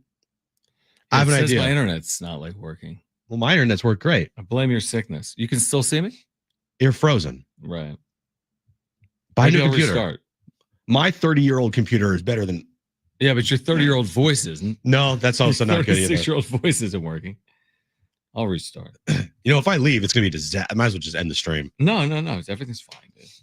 Everything's fine. Oh, boy. Other than our show. Yeah, the show's a train wreck today, guys. I think the show's going great. You just sound awful. I know. I mean, you sound terrible. Yes, you sound awful. I'm a train wreck today. Correct. I feel like a train wreck. So wait, here's the thing. Okay, in the NBA, yes, teams have advantages. They can offer more money. Yeah, but you can't do that in baseball. Let me explain as to why. Put me back in. Let me explain as to why. If you offered the Padres the ability to give Jackson Merrill more money than the other teams, the Padres are a bad example. If you offered the Marlins the ability to give Jackson Merrill more than other teams, let's say they had Merrill, right? They're not going to do it. So, okay, hey, Marlins, you can keep him. All you have to do is offer this amount. He's yours. You can offer him 30% more than the New York Yankees. So you're not losing him. He'll take the 30. They're not offering him that. Oh. So there's no easy fix there. And why would the players want to be tied down to these clubs for any longer than 6 years? Right. They want an opportunity to go to free agency. Yeah, exactly. They want to play. If anything, the players want to get to free agency before 6 years. That came up in the last CBA. Now, what trumps all? It's money. Now, if there was some way to give, and the owners of these teams, small markets, give these players more money, it could work out. But the likelihood of that happening is not very high. Say that again. If the owners could give the players more money, you get a one-time thing today. I can't repeat myself. So you're saying though, if the owners could pay the players more, then they would be incentivized to stay. But the owners aren't going to do that because they already don't have. Shoot, the Pirates don't want to give Skeens market rate. Imagine giving him 30% more than market rate. Yeah, in the NBA, you can't give a player a 10-year contract. Right. It's like a set deal, like it's the 4-year max or 5-year if you have the team, 5-year super max or the 4-year max if you become a free agent and leave that team. Yep. In baseball, the players will never agree ever to have a set number for free agency. They want what every other player's gotten in this last decade, the long-term contract or the short-term contract with the super high AAV. Yeah, I mean, is it bad for the sport? Yeah. Do I buy that people go from 7 season tickets to 2 because of the Dodgers? Not really. And they won one World Series. I don't think like this is a 10-year problem. I think it's actually like a 50-year problem in Pittsburgh or Miami, or 25-year problem. But I don't think the Dodgers are really the problem solely. You could argue they're maybe part of a problem, but you could certainly argue that there's much more problems with teams like Miami and Pittsburgh and Milwaukee than there are with teams like the Dodgers. Like, who's more at fault here, the Dodgers or the Pirates? The Pirates. Yeah, that's the thing. Jay Farrell makes a good point in the chat. Says Pirates get 6 years, likely his best 6 years to win with Skeens. Why are they still not trying? If they had Skeens for 12 years, he would never get a chance to see the postseason. I agree from the standpoint as you have Skeens under control at a good number for 6 years. You should be doing everything you can to win right now. It's like but they're rookie not. quarterback contract. Yeah, but they're not, because the Pirates are a joke of a franchise because their owners are a joke.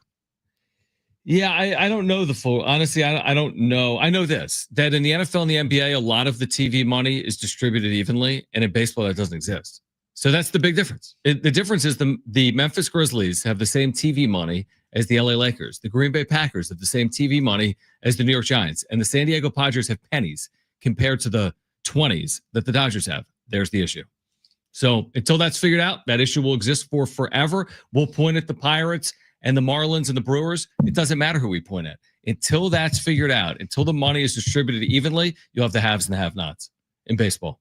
That's just what's going to happen. And it's been that way for 25 years. It'll be that way for the next 25 years. Is that good? The best and worst of the sports weekend on the other side. Plus, we'll give away Dirk's Bentley tickets. You'll hear from Rob Manfred on John Seither in the 4 o'clock hour, as well as Jon and Jim.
Right, AM radio keeps vital voices accessible. Congress can secure its future, but we need your help.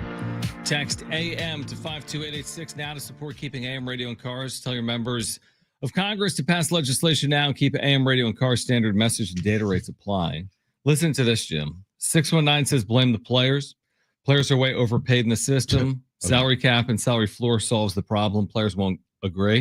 And then 408, I don't understand why it's the players' fault. What if they spend 5 to 8 years for a franchise that wants to all of a sudden rebuild while the player himself wants to win a ring? Did I say it was the player's fault? No, but it's like there are two sides to that. Someone's saying blame the players. Someone else is saying like you can't blame the players. It's such he said, she said. I mean, when they get into those rooms over the collective bargaining agreement, it never goes smooth. They don't see eye to eye, and then they agree to something that isn't good for either side. Every day of the week, it's on the owners in the front office to make sure these players don't go anywhere. If we're in Toronto right now, I am destroying the Blue Jays organization. How could you not lock up Vladdy Guerrero Jr. and you're going to let him walk to free agency? That's a freaking joke. Would you do it in a Canadian accent, or would you just do it like this? I'd be like, you're a joke, eh? Like you're a boot to lose Vladdy. You're a boot to lose Vladdy. No, I wouldn't do it. Would you do it in French like you were in Montreal, or would you talk in English since that's what they use in Toronto? I would use English. You would? Yeah. You don't know French. Okay. But anyway. You think anyone in Toronto is on sports talk is even like ripping the blue? I think it's all Maple Leafs. No, I think that right now one of the biggest stories in Toronto sports is what Vladdy Guerrero Jr. said, and the Blue Jays not getting a contract done with him by his deadline day. I would think it's the U.S. slapping him around, literally. Oh, well, you would one of think the it's Four stories. Nations, yeah. Yeah, it's one of the stories. Four Nations. Hockey's pretty big in Canada. It is kind of Is it? All right, Darn It Trip at 5 p.m. Jerry Palm, bracketologist, will join us at 5:30. Coming up in about 5 minutes, we'll give away a pair of tickets to see Dierks Bentley at the North Island Credit Union Amphitheater. But right now, let's get to this. Is that good? Wilcox, snapper, Huber, holder from 29 yards away. Oh, he missed it badly. Kick on the way. Boswell. That's a winner. The good and bad from the sports weekend. Mac McClung, John, he three-peated. He did something the Chiefs couldn't do. Right. He got a three-peat, won the dunk contest again this past weekend. He did some good dunks. I'll give him credit. The one over the car was awesome. His dunk over somebody with like 2 balls, that was pretty cool. What other one did he do? Forget. He like took a ball and he like hit the rim and then dunked it. That's pretty cool. So anyway, Mac McClung, a 3-time dunk champion, but doesn't play in the NBA. Brent, is that good? No, he's so good. Are you kidding me? Now, hold on. He's got 1 game this year. He played 5 minutes and didn't score. Okay. And then, of course, last year he had 2 games. And the year before that, 1. And the year before that, 1. So he's got 5 NBA games. He has 3 dunk contest titles. 5 NBA games. He's made more doing the dunk contest than his entire NBA career. That is bizarre. Yeah. I'll go back to Saturday night for the Aztecs. Magoon Guath initially credited with 5 blocks. They added another after watching the tape. 6 blocks. It's an Aztec freshman record, an Aztec Viejas Arena record, and 1 shy of the school single game record. Is that good?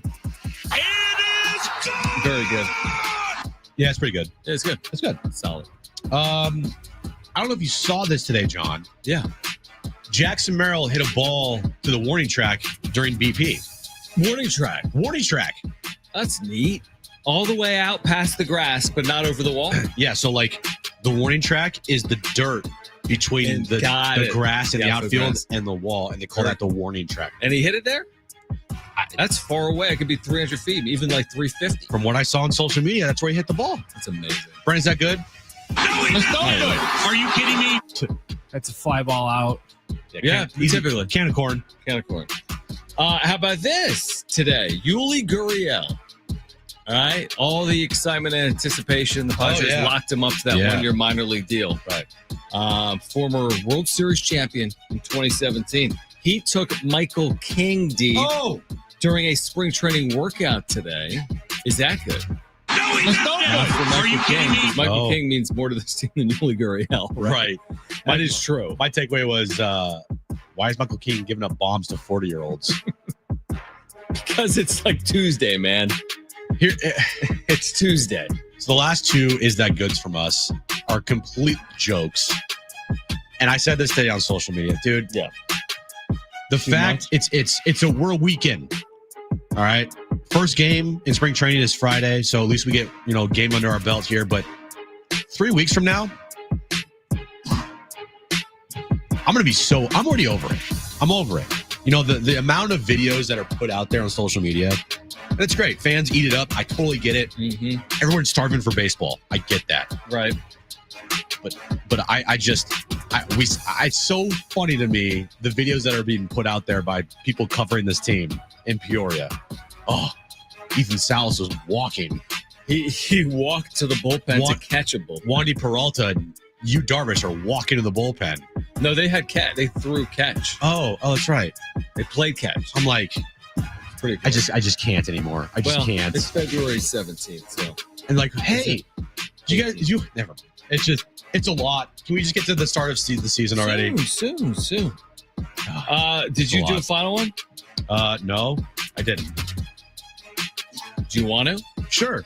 Finally, Steph Curry in the greatest All-Star game ever won his second All-Star game MVP. Brent, is that good? Very good. Hey, It's not good or bad. It happens. it's on his resume now. Yeah, the bottom of it. Yeah. He is very He bottom. is one of only, I think, 3 players to ever win multiple All-Star game MVPs, multiple titles, and multiple MVP. No, awards. he's not. This doesn't count. Yeah. This is My like, final- this is like the this is 2020. It does count. My final one is the Four Nations USA-Canada game on Saturday night that had over 11 million viewers between Canada and the U.S. that had 3 fights in the first 9 seconds of actual action. Is that good? It's like the greatest thing to ever happen on ice. It was. I watched more hockey this weekend than ever. It's probably in like 20 years. Me too, because I went to a Goals game on Sunday night, so I didn't even watch any of the All-Star games. Were there 3 fights in the first 9 seconds there? No, there's a couple pushes and shoves. Yeah. But that was about it. Well, they play again Thursday, and I'm not talking about the goals. I'm talking about U.S. and Canada. Wow. So on one side, you've got the NHL scrapping their All-Star game for this 8-day tournament that has tens of millions of viewers over the 8 days. And on the other side, you've got whatever the NBA did. Yeah. So maybe the NBA can just have like this, like NBA Olympics, like Team Greece versus Team France versus Team US, and so on and so forth. I think the NHL clearly has gotten something right. I don't know enough about it, but they've clearly gotten something right. And maybe the NBA could take a page out of what the NHL has done with the success of these national teams around the All-Star game. Bill Simmons actually put together like a really good NBA All-Star game. I'm listening. There's audio of it, but I don't need to hear from him. I don't know the exact details of it. But it's amazing. Well, it involves home court in the NBA Finals, but the kicker is the only players that will be playing for that are all-stars from the top 5 teams in each conference. So, like, if you had an all-star from like a 10th seed, it wouldn't matter. Like Trae Young, doesn't matter. And then during halftime would be like the 3-point contest and dunk contest. And then you have quarters down to 10 minutes, like FIBA rules. What? Mm-hmm. No, I'm listening. What? You got a better idea? Well, I'll tell you what. What they just did is an abject failure. Yeah, that was a joke. I have a lot of a better idea. I just told you. Team France versus Team US. Have a 7-day tournament. Make it. Never do that. Why not? Because there's too much time off in an NBA season. Is it though? Yeah. Why? And players would never do that. But they'll do in the NHL. I guess so, John. But they're not going to do it in the NBA. They're going to do one day. Like LeBron's not even playing. Like, they're not going to do. LeBron not doing it is not because he's not playing for Team USA. LeBron know, not doing it is because this thing was a joke. Yeah. Well, they're not going to do this contest again. And the All-Star game's not going to care. The All-Star game's not going anywhere because NBC got the rights to it. So they're going to have the All-Star game next year. But it needs to go back to East versus West. It needs to go back to a regular game. Cut the game down to 10-minute quarters like FIBA. Have a stake in there somewhere. Only have all-stars from the top 5 teams in each conference or the top 4 teams in each conference. Have the 3-point contest and dunk contest during halftime and figure something out. Like, it shouldn't be this hard. No, it shouldn't. It really should not be. I agree with that. I do. All right, call right now if you want 2 free tickets to see Dierks Bentley. This is June 19th at the North Island Credit Union Amphitheater.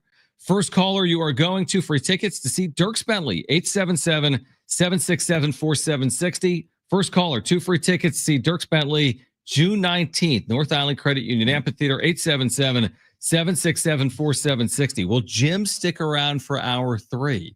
You'll have to stick around to find out. That's next on Jon and Jim.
I'm here.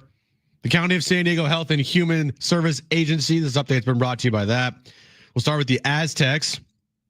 They play tonight against Fresno State, 8 p.m. tip, 7 p.m. pregame right here on San Diego Sports 760. And the Padres, they signed first baseman Yuli Gurriel today to a minor league contract. You may not always know when a team is struggling, and signs of distress can be subtle changes in behavior, withdrawal, or mood swings. Get trained help 24/7 by calling or texting 988.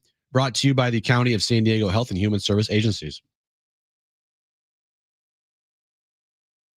Previously on Jon and Jim. You're going to maybe lose out on that great pre- and post-game commentary with your boy, the former GM of the Warriors. Oh, no. That show is really bad. It's bad. It's amazing how big the difference has been between inside the NBA and its competition. What I don't understand is why these shows think more is better.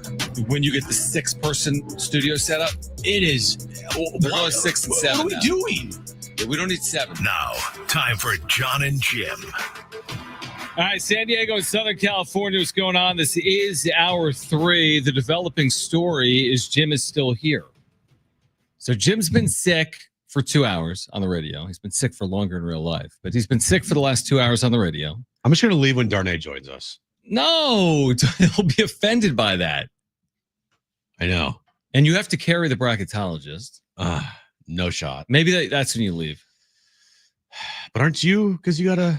No, I'll just stay. I mean, I was going to leave for Jim's back page because I don't do anything for that. Because you got to get down to... Well, it's just 7 o'clock. We got a guest on tonight. I'm still here. Yeah, I'm proud of you, man. Thanks. You know, this is kind of like the MJ flu game. This is... I don't know if it'll be remembered the same way. I doubt it. Getting stronger as the game goes on. Like, is there going to be an awful announcing article like, Sports Talk host is sick, but does a whole show? Probably not. No. Like, you can't really speak without coughing. Well, you did a 4-hour solo show the day after the Dodgers won the World Series. Didn't mention the World Series of the Dodgers. That didn't end up on like awful announcing. That's like the greatest troll job in American history. While dressed up in a Halloween costume. With nothing. It's not like that was the day that anything else happened. Nothing. You broke down an Aztec scrimmage. I remember that. To start that. I was wearing a cardboard box on my head. Dude, that is an amazing feat. On Halloween. Dressed up as an umpire. How did you do that? And I talked about, it was the day after the Dodgers won the World Series, and I mentioned them for the last 10 seconds of the show. You said in the back page, like, oh, and after like, oh, and Taco Bell is a new taco. Like, oh, and also the Dodgers won the World World Series tomorrow. That was incredible. Dodger fans are not happy. It was funny because I just baited them in there and didn't talk about it once. That was really incredible. That was my my Mona Lisa. That was my Sistine Chapel. That was my I guess 81-point game. That's your moment, man. That's my moment. Yeah. That's your moment. All right. Darnay's going to join us at 5, and Jerry Palm will join us at 5:30. Aztec basketball tonight at 8, 7 o'clock pregame. We'll be outside Viejas Arena. Do you want to hear? Do you have the Manfred sound, Brent? Do you want to hear from Manfred? Because I have no idea what he says. So, and we'll get to the wrap. But Rob Manfred was asked about John Seidler. I left the question. Okay, it's in there. So let's hear from Rob Manfred on the Padres ownership. Rob Jicariani from CBS in San Diego. John Seidler was named the control person of the Padres, and amidst a bunch of lawsuits, which I'm not going to directly ask you about the lawsuits. I know you can't comment on them, but I'm curious your thoughts on the health of the San Diego Padres organization and their market. Yeah, so let me start by saying I think the Eriks, Casenda, and have done a great job as an interim control person, and in terms of keeping the Padres on track. They've really improved their revenue situation dramatically. Obviously, they've been very good on the field, and they have done a great job during this interim period of uncertainty, both Eriks, Casenda and Greupner. I think that John is committed to the Padres long term. I think he shares the kind of vision that his brother had for the Padres, and I think the franchise is healthy is going to continue to do well. Okay, took him a while to remember Erik Greupner's name. Eric's Casenda, and anyway, and man, that the one food guy, down there is good. What's his name? Love the ballpark. The Erics have done a great job. Yeah, great ballpark. He's a tough listen. He's always been a tough listen. I know. The Eriks, Casenda, and have done a great job. That's terrible. And he probably took him How a while. many times has Greupner had that email to him today or texted to him? Probably a couple. Yeah. And it took him a little bit. He's like, okay, Erik Greupner. That's right. It was Erik. Yeah, Greupner. they've done a great job. I don't know. What do you think of that? I'm fine with it. I thought Manfred said what he should have said. The Padres have been successful. Yeah, everything that's coming out of spring training with Erik Greupner and Rob Manfred is going to be pro John Seidler, pro Padres. Yeah, again, to our earlier point, Rob Manfred's boss is the collective 30 ownership groups. Correct. They pay him. He works for John now. Yeah, absolutely. He truly does. That is his job. Just like, whomever is the, Adam Silver works for the NBA owners. That's the job. And I will continue to say, that's great. Actions speak louder than words. And I'm going to need to hear from John as well. Once we hear from John, I'll get a better picture of the guy. Because right now I don't know anything about him. But when you hear from John, okay, so you're expecting the same thing. Same thing. Yeah, same thing. We're committed to winning. Yeah, same thing. My brother had a vision to bring a championship to the city of San Diego. I share in that desire. Right. And I want to hear that. You know why? Because then it puts expectations on John and this franchise to uphold the words that are coming out of his mouth. I like that. And so, of course, you're going to hear the company line like Erik Greupner said today. And you're going to hear the company line from John whenever he speaks in March. But guess what that does now? We now have audio of what you said, and you got to back up your words. Yeah, that's a good point. And by the way, it's just you need to sometimes have like a face to direct your like anger or excitement towards. But there's got to be someone representing ownership. It just can't be some blank canvas. Like for all those years, we had Peter Seidler in this relationship with the city, and now it's just like Erik had said that we saw one time. Kevin magically got one photo of John Seidler at a Padres. He was wearing a nice Padres pinstripe white home jersey. Who gave him that, you think? Like in the Padres organization? Do you think Greupner? I don't know, man. I think he went to the Majestic Team store, whatever it is. No, that's been remodeled. That was a nice solid. Whoever gave him that photo in the Padres organization. You don't think it was an authentic Hosmer? No, I'm talking about the picture, not the jersey. Oh, the Padres gave him the picture. I know. I'm just saying. Job. Yeah, I know. Yeah, I don't know. It was a nice photo to have on file to give. They probably have a folder, and in that folder are pictures of John Seidler at Padres games. Is it next to my folder, you think? Probably. Did you have a folder? Let's go to the phones. 877-767-4760. Yours is like a manila folder. It's not a digital folder. Right. 877-767-4760 if you want to weigh in. Dave, you're back on with Jon and Jim. TV Thanks for calling in. Hey, thanks, guys, for giving us a few minutes here.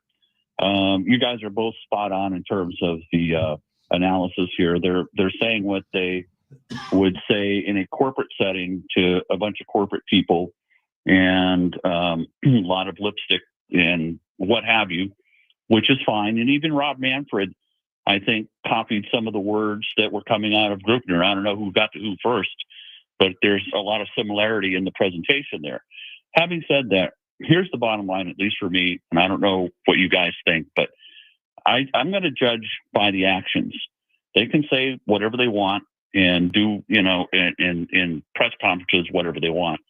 But at the end of the day, it's about performance and actions.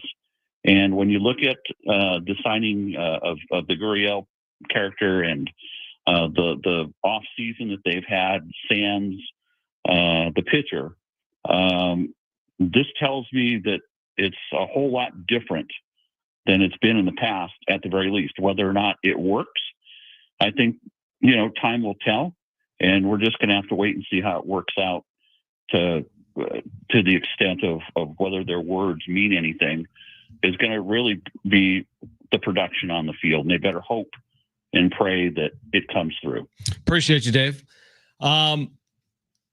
Yeah, I mean, actions are louder than words, of course. In February, you could say anything you want. Yeah. And in December at the winter meetings, I mean, shoot, Mike Schultz said they expected to land Roki Sasaki. Remember last spring training, the big takeaway? Yes, I do. What was it? That big takeaway that we talked about last spring training. Yeah, that big takeaway. The big takeaway coming out of spring training or going into it? The big takeaway coming out of spring training, or just the entirety of spring training as a whole. Like when you heard from people and you heard from it was the insiders. Breath of fresh air. Bogart's moved positions. We're all in it to win. We have a new manager and everyone loves everyone.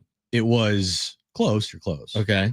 It was the outpouring of positivity. Yeah. Everyone loves everyone. So the organization has taken that route, and it's still on that path. Is constant positivity through thick and thin. Not saying that's a bad thing. Hell, that probably in most senses could be viewed as a really good thing, because in sports, you never want to get too high, you never want to get too low. But if you're always at an even keel, you're great. Now in this case, they're like, everything's, really good, and no matter what, we're always going to stay at that level.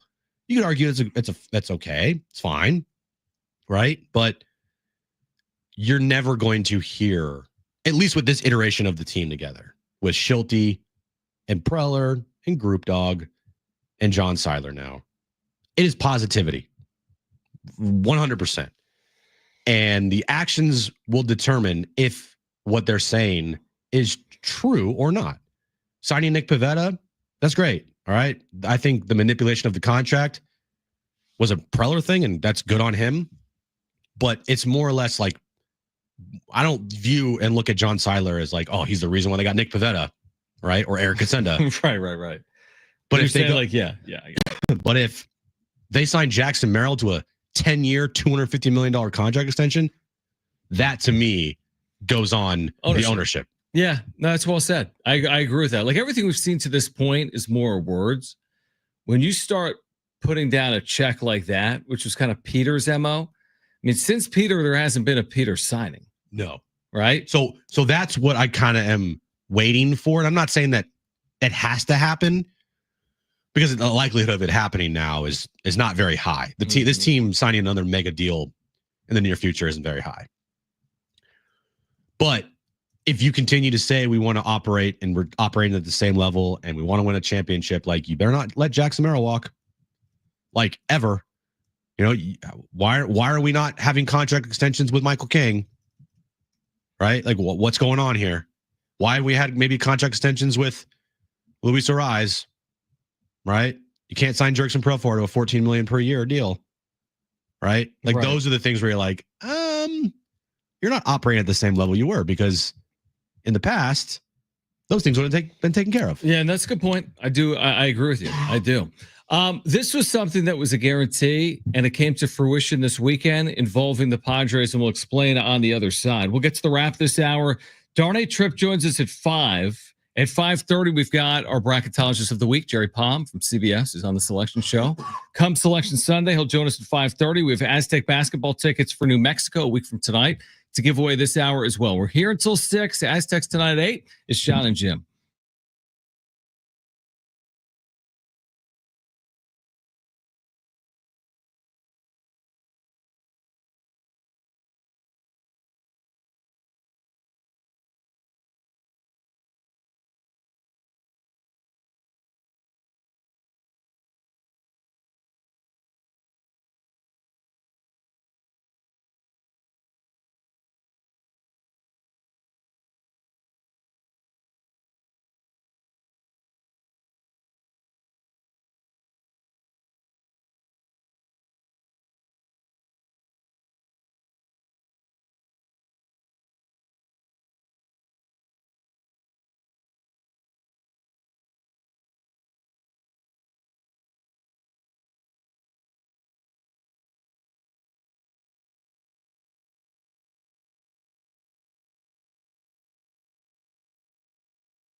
right, the all-new iHeartRadio app. If you're listening right now, if you wouldn't mind opening the app and put us in your presets. Search for Jon and Jim. Now, my name doesn't have an H in it. It can be confusing. Very confusing. Your name doesn't have an H in it. No, mine's very easy. Although your official name has an H in it, James. Huh? No, it doesn't have an H, right? Anyway, search for Jon and Jim. Put us in your presets. Search for San Diego Sports 760 and put us in your presets. James. J-A-M. Did you ever go by It's 420. James? Heh. What are we doing? What are you talking about? It's not loopy hour yet. I know. If you would have been like an astronomist, is that a word? Astronomer, would you go by James Russell? Because it sounds like you know what you're talking about. Like a scientist would be James. Well, it wasn't up to me. Well, sure. I mean, it's kind of up to you now. You go by James. But when your entire life, your parents and friends and family members call you Jim or Jimmy, right? It's hard to just all of a sudden switch when I'm like 20 years old and be like, I'm going to go James. You're not 20.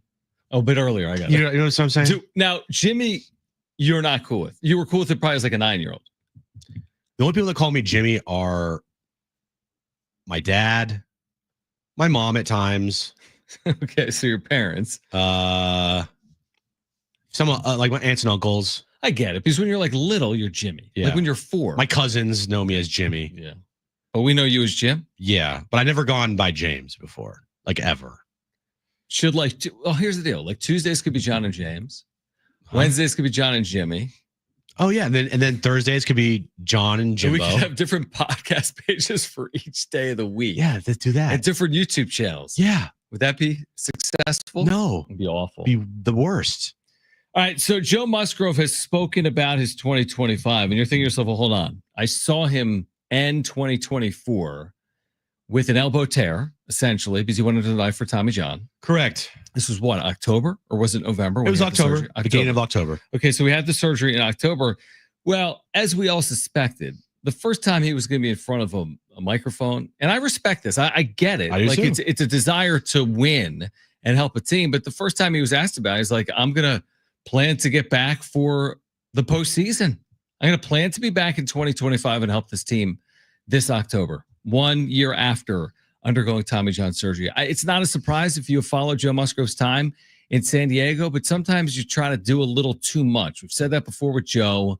I love having a goal. A goal is a good thing to have. But is it realistic that the Padres are going to go through this entire season and then get Joe Musgrove back? It's kind of like, is Reese Waters coming back for the NCAA tournament? You've played the whole season. Is Joe Musgrove going to come back for the postseason? No. I'm asking. Yeah, I know you're asking, and I'm going to answer it. It's no. Unequivocally, no. He's the type of guy, and you love Joe. Yep. He's the type of guy that needs to be stopped from himself. And that's fine. I mean, his work ethic is fantastic. But nobody in the organization is going to allow Joe to pitch in October or this year. I would be shocked. If they do, I would be very worried. But I don't see that happening. I think the organization is going to stop Joe from himself. I'm sure Joe will have a goal of being back on a mound, but he won't be back on the mound. Yeah, no, he can go throw off like he could be throwing bullpens. I'm sure he will. I mean, he may even get into some type of rehab situation in a minor league game at some point along the way, maybe, in the September period of time, maybe. I mean, you're really pushing it, but the most meaningful moments of the season, you're going to be appearing off Tommy John? No, it's not going to happen. And the thing with Joe, which you love about Joe, is he's not going to disappear for 6 months. Oh, absolutely not. Like, he's going to be with the team as much as he possibly can. I would assume he's going to just travel with the team on road trips. Mm-hmm. He'll be at the ballpark all the time. My wife would be so mad. Like, he's not going anywhere. If I was out the whole year and they were going to pay me either way, she's like, wait, what? You're going to Cincinnati and Cleveland this week? Like, as opposed to I'm like, that's just how it works. Yeah. Like, Joe Musgrove sees himself, and I think his teammates agree, as this leader. I mean, even if he's not on the field, and again, it's not the same leadership qualities when you can't get on the field, I don't think, but he sees himself as like a constant for the organization, right? Yeah, he's a leader. He is, and that's to his credit. You're right. There's other players in baseball that aren't going to be traveling every single road trip. No. No. But Musgrove, I think you're right. I think he's probably going to be with them all year long, and hopefully he can be beneficial to them in the clubhouse, in the dugout. Yeah, I think you're right on that. And he's just a ball player.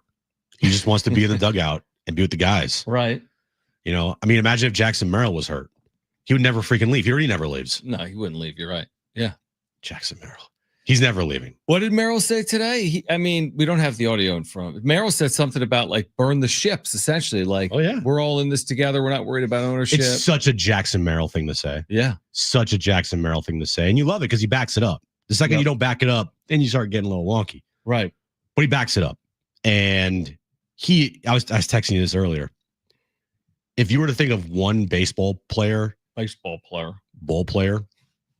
that would embody everything that Mike Schilt believes in, it's Jackson Merrill. To a T, right? I mean, yeah, I think so. I think other than Tyler Wade. I mean, yeah, Jackson Merrill is like, he's got some old school qualities in being a 21 or 22-year-old, right? Hard-nosed, gamer, like all the things that you say about players of previous generations, like a chip on shoulder, prove people wrong. I would say about Jackson Merrill last year. Yeah, he just wants to go out and, I mean, he's 21 years old. He's 21 right now. So he's 22 in April. Yeah, so he has all the energy in the world. Right. If he could play 180 games a year, he'd play 180 games a year. If he could play 200 games a year, he'd play 200. If he play every day for 12 months, he would play every day for 12 months. Yeah, you're probably right. I mean, truthfully, you go back to last year, he was in the 200 category. Spring training, trying to earn that job. He's 20-something, probably. Yeah. Played 150-something in the big leagues. Played another 6 or 7 in the postseason. He played a lot of games. His attitude and what he said today along the lines of, I still believe that I have to fight for a spot on this team. I think you're good, Jackson. I think you're on the team. I'm pretty sure. But like, his attitude is great. Can he back that up? Can he go out there and put together a comparable season like he did last year? You know? I think the answer ultimately, I think he can. I have faith that he can. I'm not saying it's easy and like you fall out of bed with that season, but I do think it's possible. Maybe there's a slight dip, but a slight dip's a really good year. So I trust in him getting close to what he did. Now that's a big time ask, but I trust in him to get close to what he did in 2024, which would be a huge win off the bat in 2025 if he gets close. All right, we'll get to the wrap on the other side. Darnay Triple, join us at 5. We're giving away Aztec, New Mexico basketball tickets at 4:45. Don't go anywhere. Jon and Jim.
This update is brought to you by the County of San Diego Health and Human Service Agencies. San Diego State takes on Fresno State tonight at Viejas Arena, 8 p.m. tip, 7 p.m. pregame. Listen right here on San Diego Sports 760. And the Padres signed Yuli Gurriel to a minor league contract.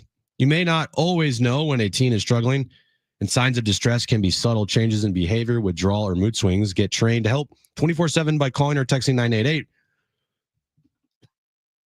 Brought to you by the County of San Diego Health and Human Services. It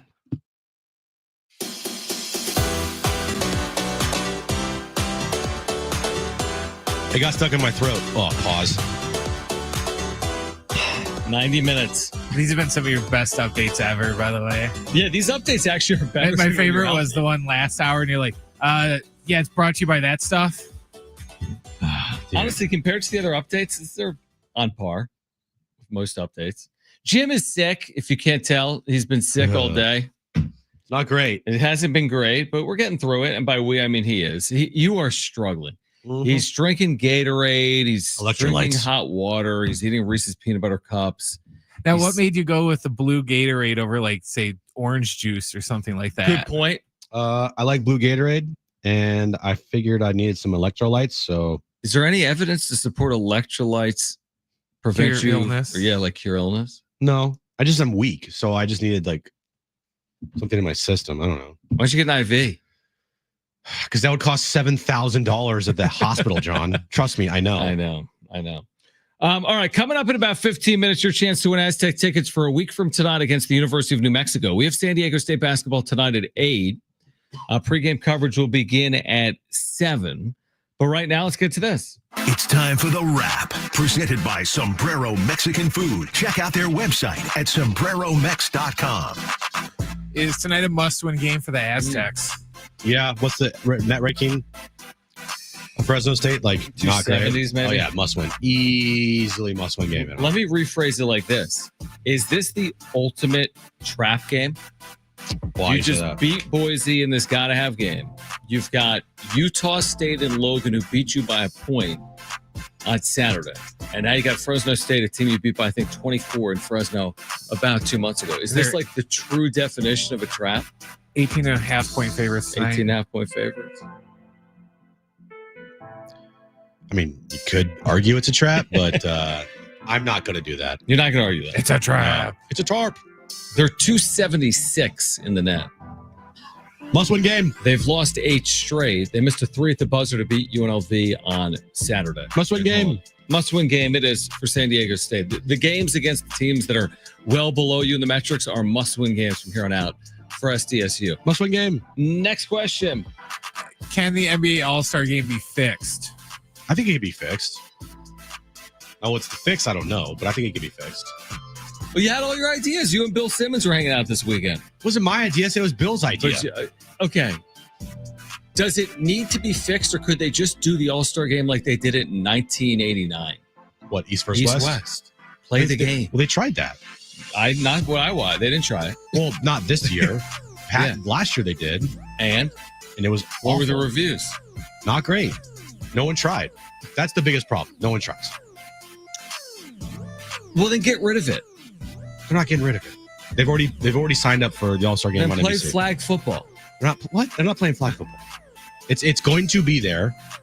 It's 2 nights out of the year. It's not the end of the world to have an All-Star game in the NBA. They're going to have it. They paid for it. They're going to do it. They have to fix it as far as just like effort level goes. And nobody cares. No player wants to play in it. The effort level's not there. So how do you fix that?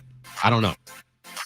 I mean, maybe Chuck's global stars next year will be better than Kenny's young stars. And everything will just, maybe people will get behind the Kenny's young stars versus Chuck's global stars idea. No, it's stupid. Yeah. Really dumb. And to have the rising stars on, Draymond was right. Having rising stars play on Sunday night was a joke. That is a joke. What if I told you I haven't seen one highlight? I don't know if the game ever happened. There you go. You saw That's highlight. my first time seeing the court. It looks like San Jose State. Yeah, Steph hit a half-court 3. That's great. That's terrific. All right. It just doesn't, I mean, it's stupid, but I'm not going to like get outraged over it. I would do I'm doing the NHL model. I'm going 4 nations. I'm doing Greece, U.S., Canada, and Mexico. You only have one person from Greece. Who? Giannis. Well, they have. Put his brothers in there. Team France nearly beat Team USA in the Olympics. Yeah, but those aren't all-stars. This is an all-star game. Right. Well, technically, neither were any of the rising stars. I know that's to why. Draymond's point. That's why that part of it was really bad. Were you Or up in Mac arms that McClung. LeBron took a spot away from Mac McClung or whoever else? This is a Bush move by LeBron. Not surprising, but who I mean, he cares? took him away from what? Playing in something that's going to be remembered as the worst thing that's ever happened. No, took it away from somebody being an all-star that should have been an all-star. Like last second, you're like, "Oh yeah, I'm not playing." You're like, "What?" Well, he's hurt, right? You could have said that 3 days before. Next question. The Athletic gave the Padres a D grade for their offseason. Is that too high, too low, or just about right? D. Yep, just a D, not a plus. Just a D. I'm gonna say too low. I think C minus. The Nick Pivetta signing brings it up to a C minus for me. C minus? I didn't know if you were done. What's going on over there? I would say C minus, honestly, because I was thinking D as well when I saw it. But yeah, I mean, Pivetta, it hasn't been, I'd say below average, which a C minus is. You could argue D. I have no problem with D. I wouldn't say F because of Pivetta, but I think C minus or D is appropriate. I was going to say before you said C minus. I think C minus or D, below average is what it was. I don't think it's an abject failure, but I certainly think it was below average. To this point, it's not over, but to this point, I think it's been below average. Yeah. What else you got? Next question. What's the Padres' biggest need?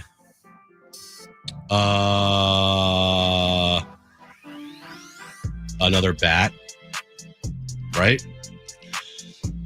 I mean, now that they brought in Yuli Gurriel, I mean, in what capacity? A DH? First baseman? They already signed their left fielders. I'll just go with another bat. Now, I don't think they can get that. The Justin Turner signed today with the Cubs for 1 year, $6 million. So that was not going to happen. Too much money. But like 1 year, $6 million. Now, he chose to play with the Cubs. He wanted to play there. Right. So you'd have to offer him probably more money to play here in San Diego. Than 6, you're saying? Yeah. Yeah. But I think they need another bat. Just like, and screw it. They need another pitcher as well. Because I just don't trust a full season of Vasquez, Waldron at the back end of your rotation. It might be fine, but you're then banking on your top 4 being really good. What if I told you their biggest need was freeing up payroll and trading Robert Suarez? Because if you traded Robert Suarez, but you already have a back end bullpen that could still close out games, maybe that's arguable, maybe not.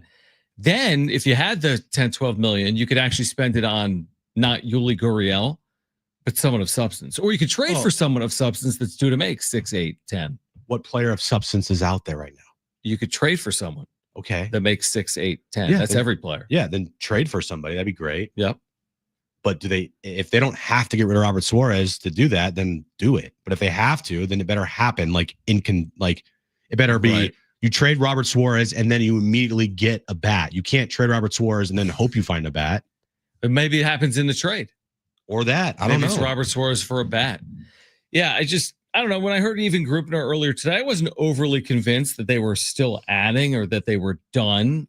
You know, I'm not convinced that they're not going to trade away a piece that makes money, whether it's Suarez, Cronenworth, Cease. I don't think it's likely they trade Dylan Cease. I don't think it's likely they trade Jay Cronenworth. But with probably, you don't know. I mean, I wouldn't be surprised if they move Payroll. I really wouldn't between now and opening day. It didn't sound like everything was set in stone. And it doesn't sound like they have any money also. And it doesn't sound like Jim can talk. I'm dying. You really are. I'm powering through it. Are you going to stick it out until 6 p.m.? Maybe. I mean, I've gotten this far, right? You have. I know if I leave before Darnay, you guys are just going to make fun of me for 12 minutes. Yeah, maybe 14. Maybe 15. Yeah. Like, oh, Jim's the softest person ever. Like, I haven't had... To be fair, they'll probably do that even if you stay. True. I haven't had Darnay on the show with me in months. Because He every always time comes I'm on when away, you're gone, you yeah. have him on. Yeah, you don't like to have Darnay on our show when we're both here. No, I just know that you're so reliant on him when I'm away that I don't like to double down. Well, I'm not reliant so much as the fact that I'm getting him on for his opinion.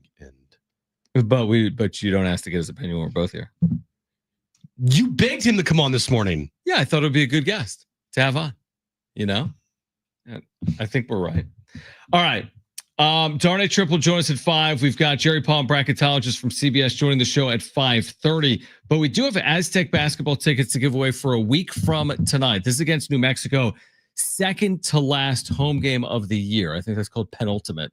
First 2 callers will be our contestants for Trainwreck Radio. That's trivia. The number to call, 877-767-4760. Again, 877-767-4760. First 2 callers will be contestants. Huge giveaway. Aztecs, Lobos, New Mexico in first place in the Mountain West.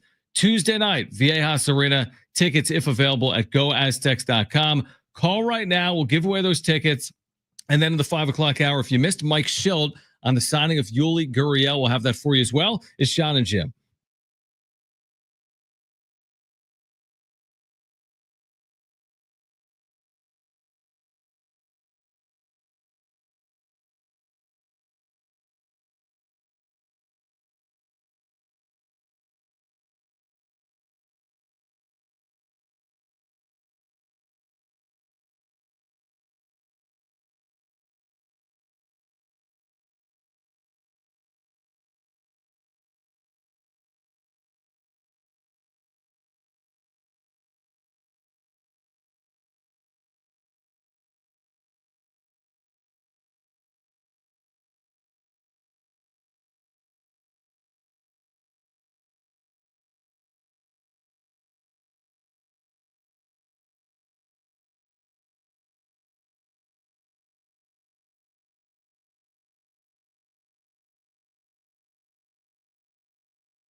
All right, join San Diego Sports 760 and the San Diego Blood Bank in saving lives by donating blood at the iHeartRadio Blood Drive. This is Friday, February 28th, 8 a.m. to 1:30 at our studios, 9660 Granite Ridge Drive.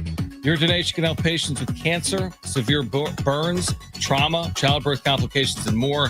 One donation could save up to 3 lives, and all blood types are needed. The first 50 successful donors will receive a pair of tickets to see Kane Brown March 13th, or a pair of tickets to see Kelsey Ballerini on March 22nd at Pechanga Arena while supplies last. Make your appointment today at san diego bloodbank.org/iHeart. That's san diego bloodbank.org/iHeart. Did you know that me and Aaron's first dance song was a Kane Brown song? No, what song is that? I think it was, well, it was bad. What was it called? Thank God? Wait, no. I know the song sounds like, I forget the How song. does it sound? Thank God. I forget what it's called. You forget what it's called? Yeah, I know. It's not great. All right. It's not great. I should probably know what our first dance was. It's called that. It is? I think. Yeah. Okay. I was lost. You found a way to bring me back. Needed forgiveness. You always gave me that. Girl, I'm a witness of your love. Yeah. Because you don't be given up. Yeah, that's and it. It's crazy how you saved me. Hand on the Bible. Don't know how I got you, but I couldn't ask for more. Girl, what we got's worth thanking God for. That one? Yeah, be careful. Don't read too much lyrics. You might be still in a bit. What do you mean? Let's get to it. All right, let's play.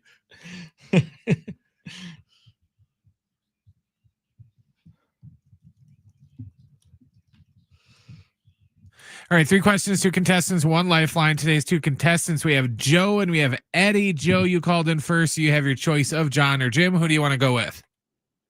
Let's go with John. All right, so Joe and John? Joe and John. John and Joe. Joe John. Yeah. Eddie, you get Jim, okay? Okay. All right. Brent, what is the question of the day? All right, guys, San Diego FC makes its MLS debut this weekend. Today's question, can you name the 7 teams that have won multiple MLS Cups in their history? Layup. All right. Eddie, you're up first. What is your first guess? You do have a lifeline if you want to use it.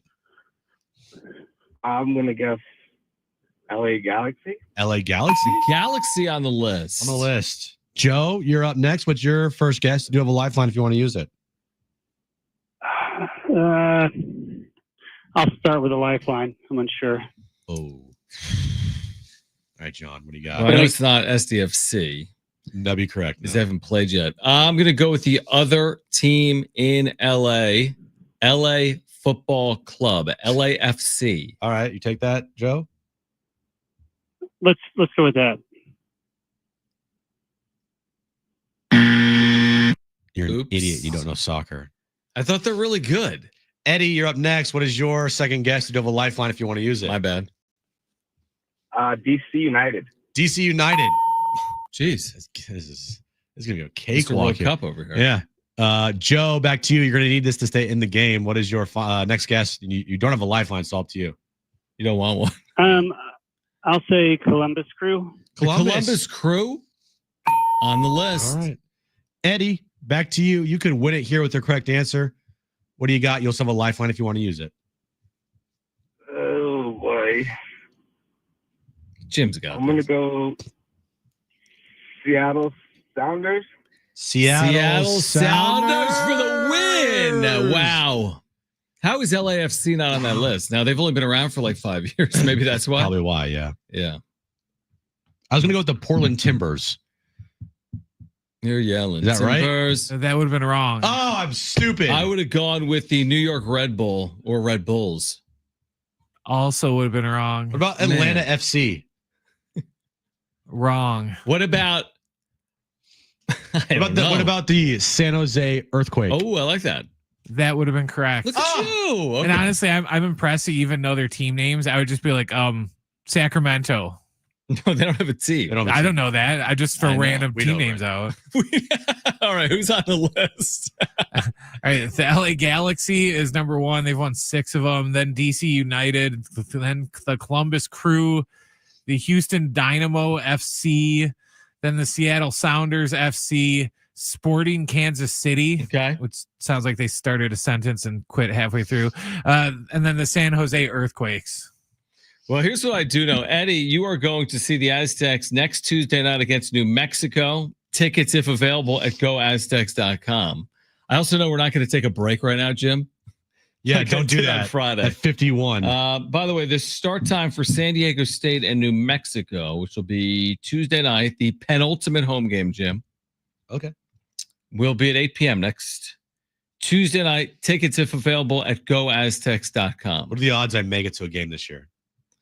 I would say pretty close to 0. About as good as you stay until 6. He might make it till 6. I'm gonna prove everybody wrong. Which one would you go to? Would you go Tuesday, New Mexico, or senior night, Nevada, March 8th? Bro, give me senior Or night. tonight? Are you going to go sick as a dog, just cough on everyone? Yeah, I'm gonna cough on the entire Fresno the State. Fresno bench. State? Yeah. But it doesn't really Yeah. matter because Fresno sucks. Listen to you. Yeah, you're like, stay away from Dutch. Don't get close Oh, to no, him. no, I don't need you anywhere near him. Yeah. Don't need to be close to the team. See, once things are going well and you've stayed away, I want no part of you anywhere near them. Right. I mean, they actually went to a national championship game and you never saw them in person one time that year. Okay. Okay.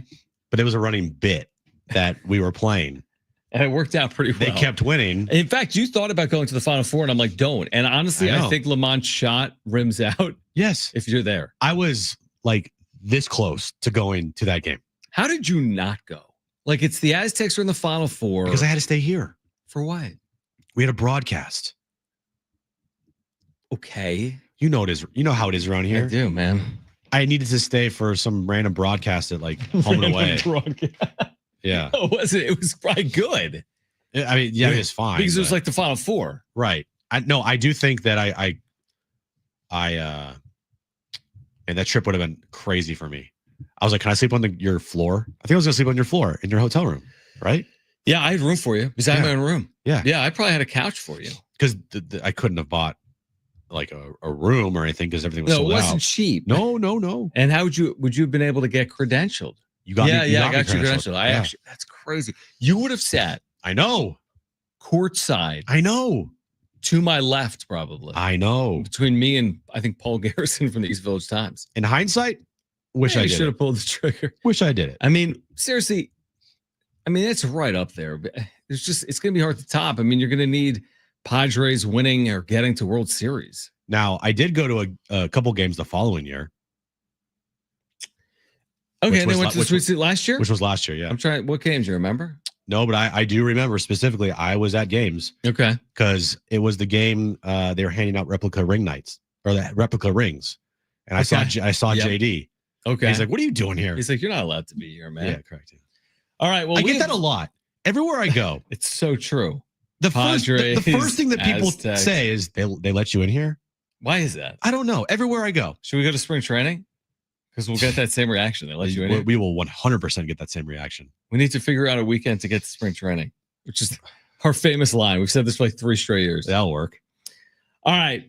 On the other side, Darnay Tripp, friend of the show. I've been waiting for this. You have been waiting for this. Where do we want to go with Darnay? Like, what's your big question for him today? Yuli Gurriel? Erik Greupner? San Diego FC? We'll just have to surprise you. Bracketology? No. All right. Darnay Tripp is going to join us coming up on the other side in about 5 minutes from NBC7. Jerry Palm, CBS bracketologist, joins the show coming up at 5:30. Aztec basketball tonight against Fresno State at 8 with pregame coverage beginning at 7. We'll kick off hour 4 of Jon and Jim, and that'll come your way next.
All right, this update is brought to you by the County of San Diego Health and Human Service Agencies. We'll start with the Aztecs. They take on Fresno State tonight at Viejas Arena. 8 p.m. tip, 7 p.m. pregame. Listen right here on your home of the Aztecs, San Diego Sports 760. And the Padres, they signed first baseman Yuli Gurriel to a minor league contract. You may not always know when a team is struggling, and signs of distress can be subtle. Changes in behavior, withdrawal, or mood swings, get trained help 24/7 by calling or texting 988. Brought to you by the County of San Diego Health and Human Service Agencies.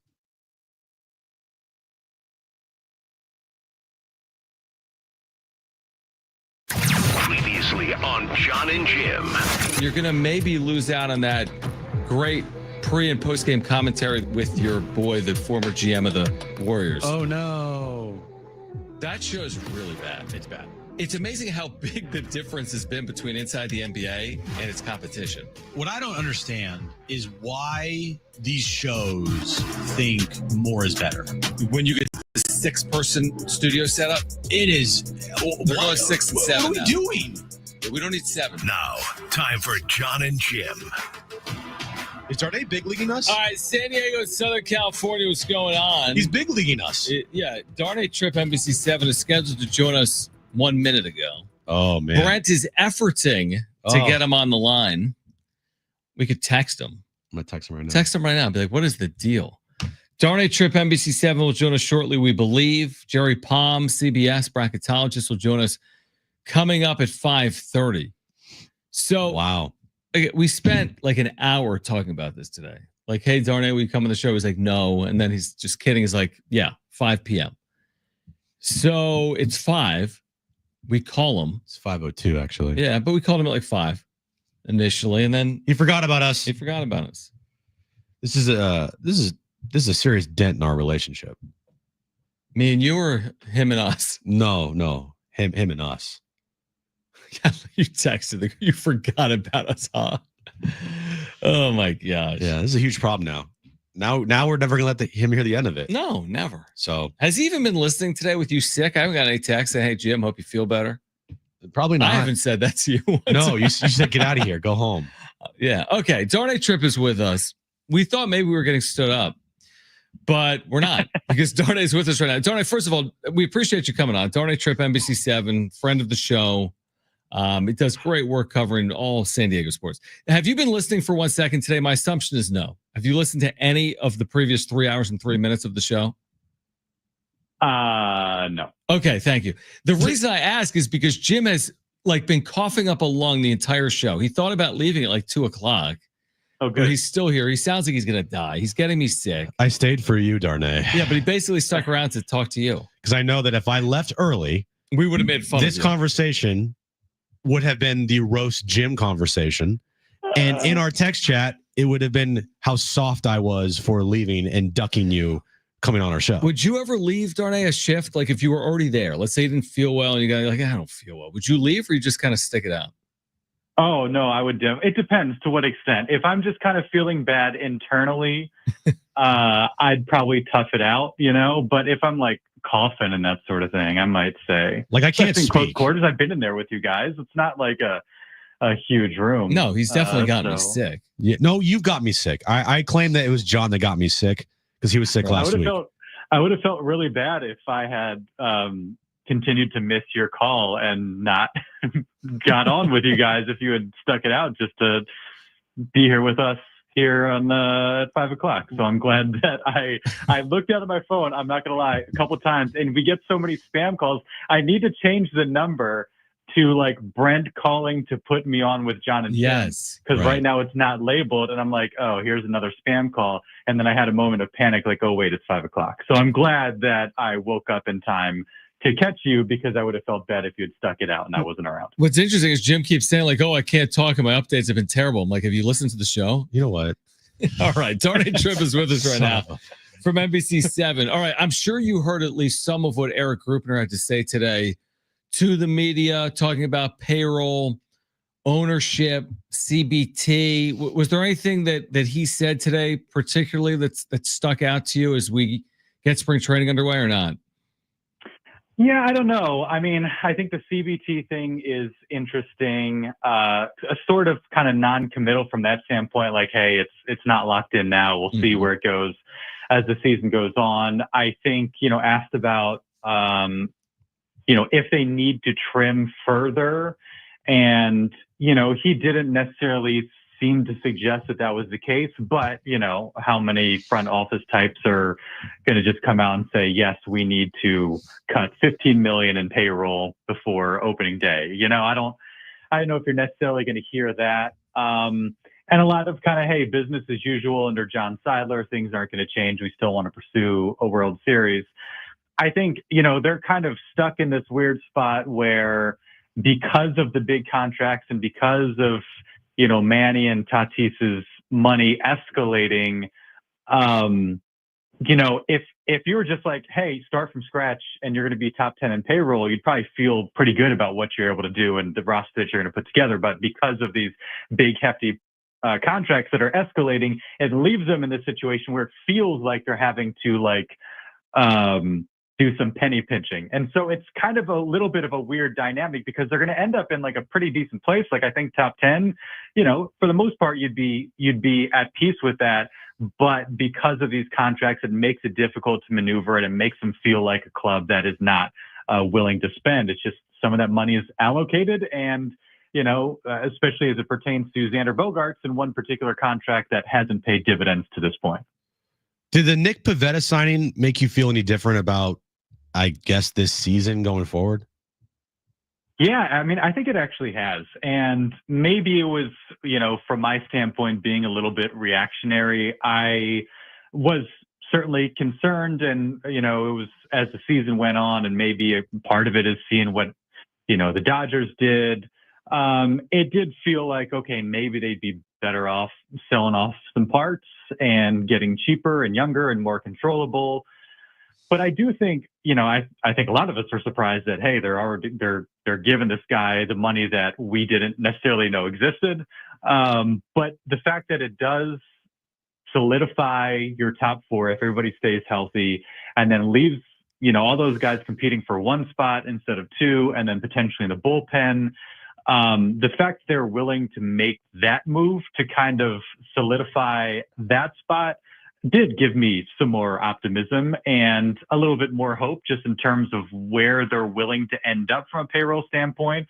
And, why not roll the dice in 2025, start the season with guys like Cease and Arise, potentially Suarez as well. Although, if you had to twist my arm, he'd probably be the guy that I'd feel like you could probably replace, for a lesser figure. But I think there is a little bit more of a feeling of, hey, there's real talent here, and it's looking like a more well-rounded roster.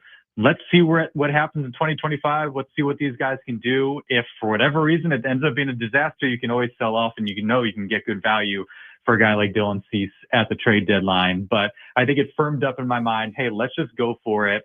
It's going to energize the fan base, and see what you can do in 2025 with a roster that does have plenty of talent. No doubt about it. Darnay Tripp is with us, NBC7, Jon and Jim, San Diego Sports 760. So kind of out of thin air, like a lot of these signings this offseason, Yuli Gurriel, which on its face, okay, minor league invite. And then you learn about the history again, going back to 2017 with the inappropriate gesture towards Darvish, Astros, Dodgers, World Series. I mean, any particular thoughts on bringing him in at this time?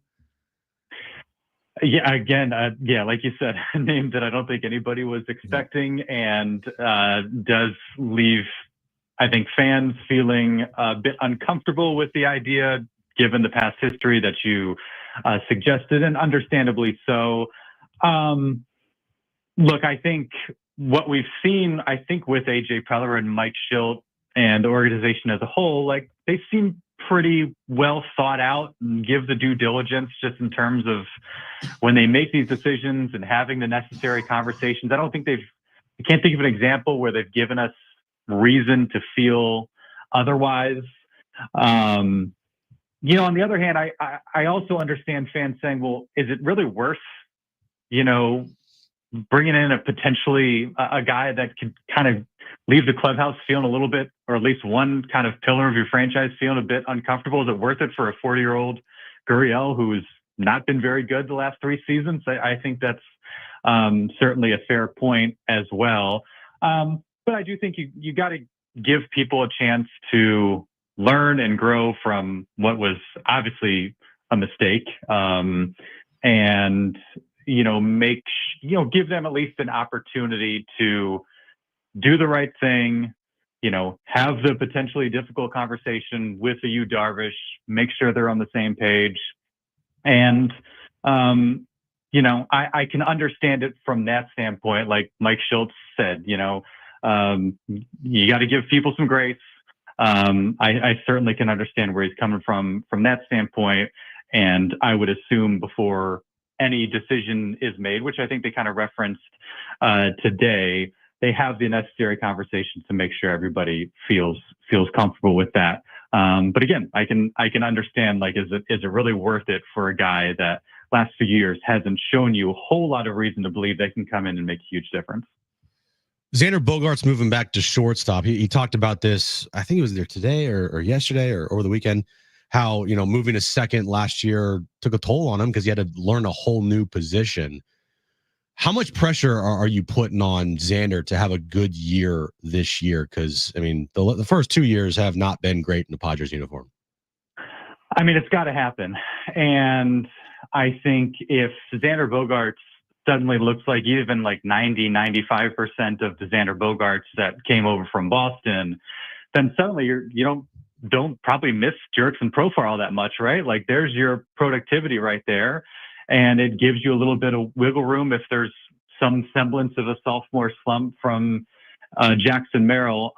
Defensively, he's obviously got to be the guy, but offensively, like, first month of 2023, last month of 2023, like, that's the guy that they need to show up on a more consistent basis. Otherwise, you just have $25 million going down the drain. And, that is in essence the reason why they are. You could obviously bring up Tatis, you could bring up Machado, the fact that they're still paying Eric Hosmer $12 million, but you give a guy $25 million, which at this point, the way salaries have gone, not an exorbitant figure, but what could you get from $25 million? Think about what they paid King and Cease last year. I think that's, or what they would be paying them this year. I think between Cease and Arise, they're at about $27 million, and a higher total from what they were a year ago. And so you got like 2 or 3 quality like pieces that you could potentially have for $25 million. Instead, you've got a guy who I think great in the clubhouse and has had some moments, but if you're just looking at the stat sheet, kind of a replacement level player, purely based on the numbers, certainly last year. And you just can't have that for $25 million. If he looks like the guy we saw in Boston that got everybody excited when he came over, you can forget all that. And I think that solves a lot of the issues and some of the concerns that you have with the left field spot, not having Jurickson Profar, with kind of having a weak DH situation in the meantime. They need him to earn that $25 million because at this point, it's looking like a huge mistake for AJ Preller, but has the potential to be a real game changer for the Padres if something clicks for him in 2025. My final question has to be on, now we have a bracketologist at 5:30, but I know you've been tweeting about SDSU and UCSD. How realistic do you see it? Both San Diego State and UC San Diego in its first year of eligibility reaching the NCAA tournament. Yeah, it would be an incredible story. It's hard to tell. Certainly what you saw from the Aztecs over the weekend was encouraging, and they're nothing if not battle-tested and resilient, as we've seen time and time again, which could obviously serve them well.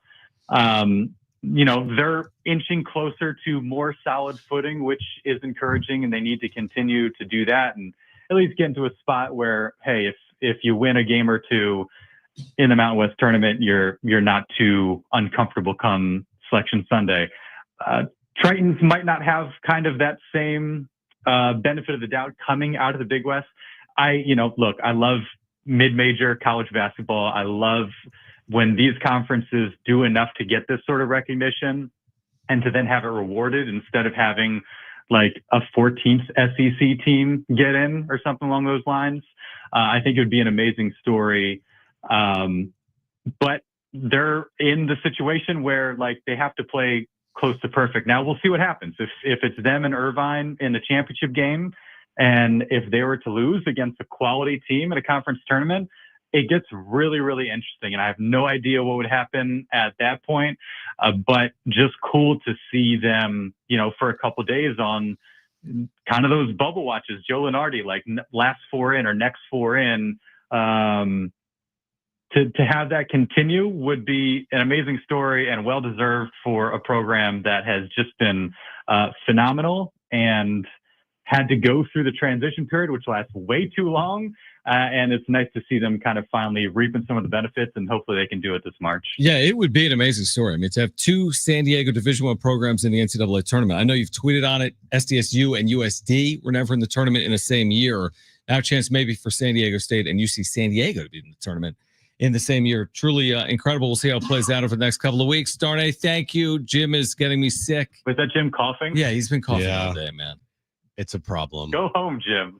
I should have gone home a long time ago. You really should have. But at this point, you got to stick it out. Yeah. Be a man. I'm sticking this one out. For some reason. I don't know why. I don't know why. You're just getting me sicker by the second. Yeah. Darnay, appreciate you, my friend. Well, I might text you tomorrow when Jim misses the next 7 days. We'll see. All right, yeah, looking forward to it. Thanks, Darnay. Darnay Tripp, NBC7 on Friar Podcast, friend of the show. We can react. Plus, our thoughts from earlier. Yuli Gurriel, why for the Padres now? Jerry Palm, bracketologist, CBS at 5:30. John and Jim.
All right, follow us on Instagram. You can win 2 tickets to San Diego FC's home opener against St. Louis City. Saturday, March 1st, Snapdragon Stadium, plus 2 San Diego FC jerseys. All fans in attendance opening night get a scarf, courtesy of DirecTV. Here's how to win. Follow us on Instagram at SD Sports 760. Drop your name, neighborhood, and who you would want to bring to the game on the post. Your chance to win those tickets coming up for that match, which is less than 2 weeks away. Yep. First official match is Sunday up in Carson. And then March 1st, get going here at Snapdragon Stadium. I have no doubt it's going to be a wild atmosphere here. So I got a ticket. You did get a ticket. You want to explain to everybody what happened here? Well, I don't know what happened. I just got a text from my wife. She's like, you got a ticket for like running a red. I'm like, I didn't run a red, but there's like all these, like they have photos. Camera got you? How? Yep. Because Big Brother? the cameras go off when somebody runs a red light. Description: failure to stop at a red light. I stopped. Did you stop or roll through it? I don't know. There's a video I need to watch. I mean, how much is that going to cost? Jim? Well, John, glad you asked. Let's look it up here.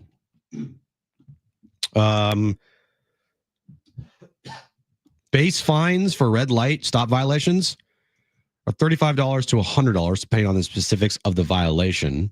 How much is it? $35 to $100, depending on the specifics of the violation. But the fines and fees make the total amount the driver has to pay a lot more. Well, that's not going to be the worst part. You know what the worst part's going to be? Points? Oh, demerit Insurance? point. Well, the point your insurance is going to go up. Yeah. Stop signs and red light tickets carry 1 demerit point. I got a ticket going to a Padres game like 6 years ago, driving across a one-way street. They told me I couldn't do that. I got a ticket, I lost a point, and my insurance went up by like almost $70. Ooh. I'm done. You know how much my ticket was for I'm my gonna walk. when I was on my cell phone? I thought it was gonna be like $50. How much was it? It's $156. Yeah. So Oh man. I'm gonna guess. Yeah, the fine may cost between $50 and $500 for first-time offenders. Okay. Interesting. All right. 50 and 500 or 50 and 100? No, 50 and 500. $500. Yeah. I'm gonna start taking public transportation. It doesn't say on the ticket how much it is. I think it says on the back. What? Kristen's texting me. I don't know. You can go on to the I guess the DMV site and like check during a break. No, I want to do it like during the show. Okay, do it right now. Look at this. Does it give you a website? Yeah, it gives you a website. You can watch the video. Oh, you can? Yeah, I can't wait to do that at the break. Go to the website. I want to see how much this ticket is. It's not going to be cheap, I don't feel like.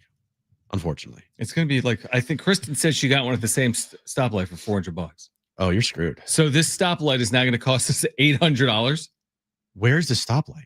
It's in like Solana. Of course it is. By Orange Of Theory. course it is. We need to get all the money we can from the rich people that live here. Wait, what? Is that how they're talking? I don't know. No, I mean, it's not like a shopping center. I mean, it's not like on the. Here's my problem. I'm guessing that there was nobody around you when you did this. No one. I'm looking Exactly. at these photos. Yeah. That won't matter. It's a joke. It's so stupid. Yeah, it's just kind of like anti. I mean, I get it. Don't get me wrong. I mean, Yeah, it's not like but you're you know going me. I'm not like, you know me. I'm Yeah. not going like 90. You're not Fast and the Furious Now, over did here. you just go straight through it, or was it like on a right I turn? was making a right. Oh, you're making a right. Okay, a legal right turn on red. Is that worse? That the base fine is no, it's better. The base fine for that is $35 for a legal right. If it was just Straight's worse. I'm not. yeah, if you're going through straight, red the base lights. fine for that is $100. That was the base for that. So I got an idea. Don't pay for the ticket. Go to jail. Be a man. That's how get a the warrant show out. ends. Just be in jail for like 90 days. No, I don't want to go to jail. You know me. What am I going to do in jail? I He's going to be can't, yelling at me about my Padres sticks. can't imagine you. get in a bunch jail. of GEDs. John I'd be creates. so pissed. in John jail. creates like a Ken a Palm. group session of like Ken Palm discussions. Dude, what? Oh my gosh. So now you're freaking out about this. I Yes, know I'm you are. freaking out. And also this idea that they can just like send in oh, here's what you did at this time. I don't know. I don't, you know. Now, is there a sign anywhere that lets you know about this camera? I don't know where you're going. I don't know. Ooh, hold That's a on. good point. I'm seeing here there's a such thing as a snitch ticket, which they say if a red light camera picks you or your car license plate up, but it isn't able to get a clear photo of the driver, the court might send a fake ticket. It will be headed with the statement courtesy notice. This is not a ticket. No, they got to pick at me. Okay. This thing's unbelievable. They got him. My car. They got me. Ladies and gentlemen, we got him. They got me. They got my license plate. They got him. I mean, unless there's someone that looks like me driving my Jetta, it's possible. This is you, Jim. What I do? You stole my car. That's like, I can tell the court. You stole my car. How does this impact Yuli Gurriel's legacy in San Diego? How about Yuri Gurriel? Or him too. All right, Jerry Palm. That was a good segment. Yeah. Jerry Palm, bracketologist from CBS, joins us next.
All right, this update's brought to you by the County of San Diego Health and Human Service Agencies. San Diego State takes on Fresno State tonight at Viejas Arena, 8 p.m. tip, 7 p.m. pregame. Listen right here on your home of the Aztec, San Diego Sports 760. The Padres, they signed first baseman Yuli Gurriel to a minor league contract. You may not always know when a teen is struggling, and signs of distress can be subtle. Changes in behavior, withdrawal, or mood swings. Get trained help 24/7 by calling or texting 988. Brought to you by the County of San Diego Health and Human Service Agencies.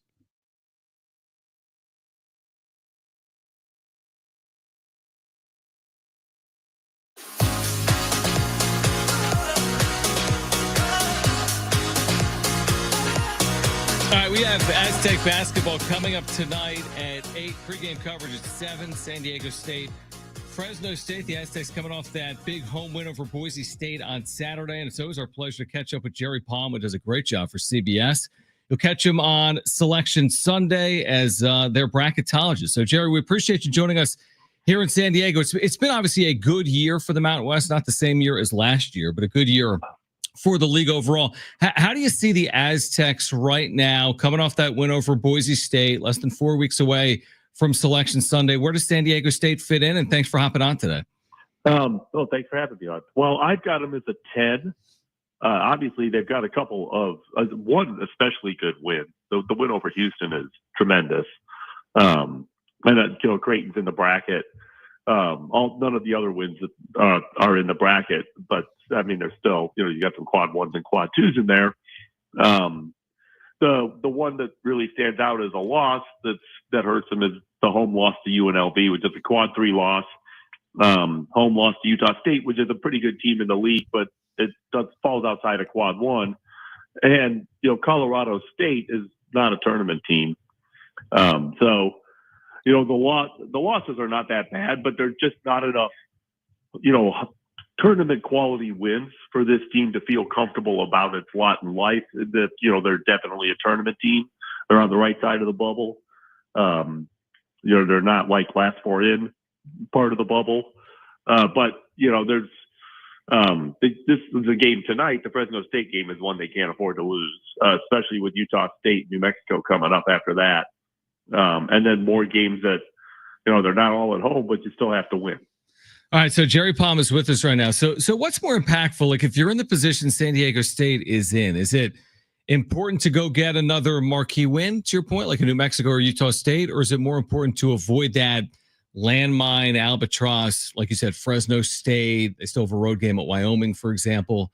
What's more like pivotal as you see the way the back stretch of the season finishes? Well, considering they're closer to the bottom of the bracket than the top, I think I would avoid things that push me closer to the bottom.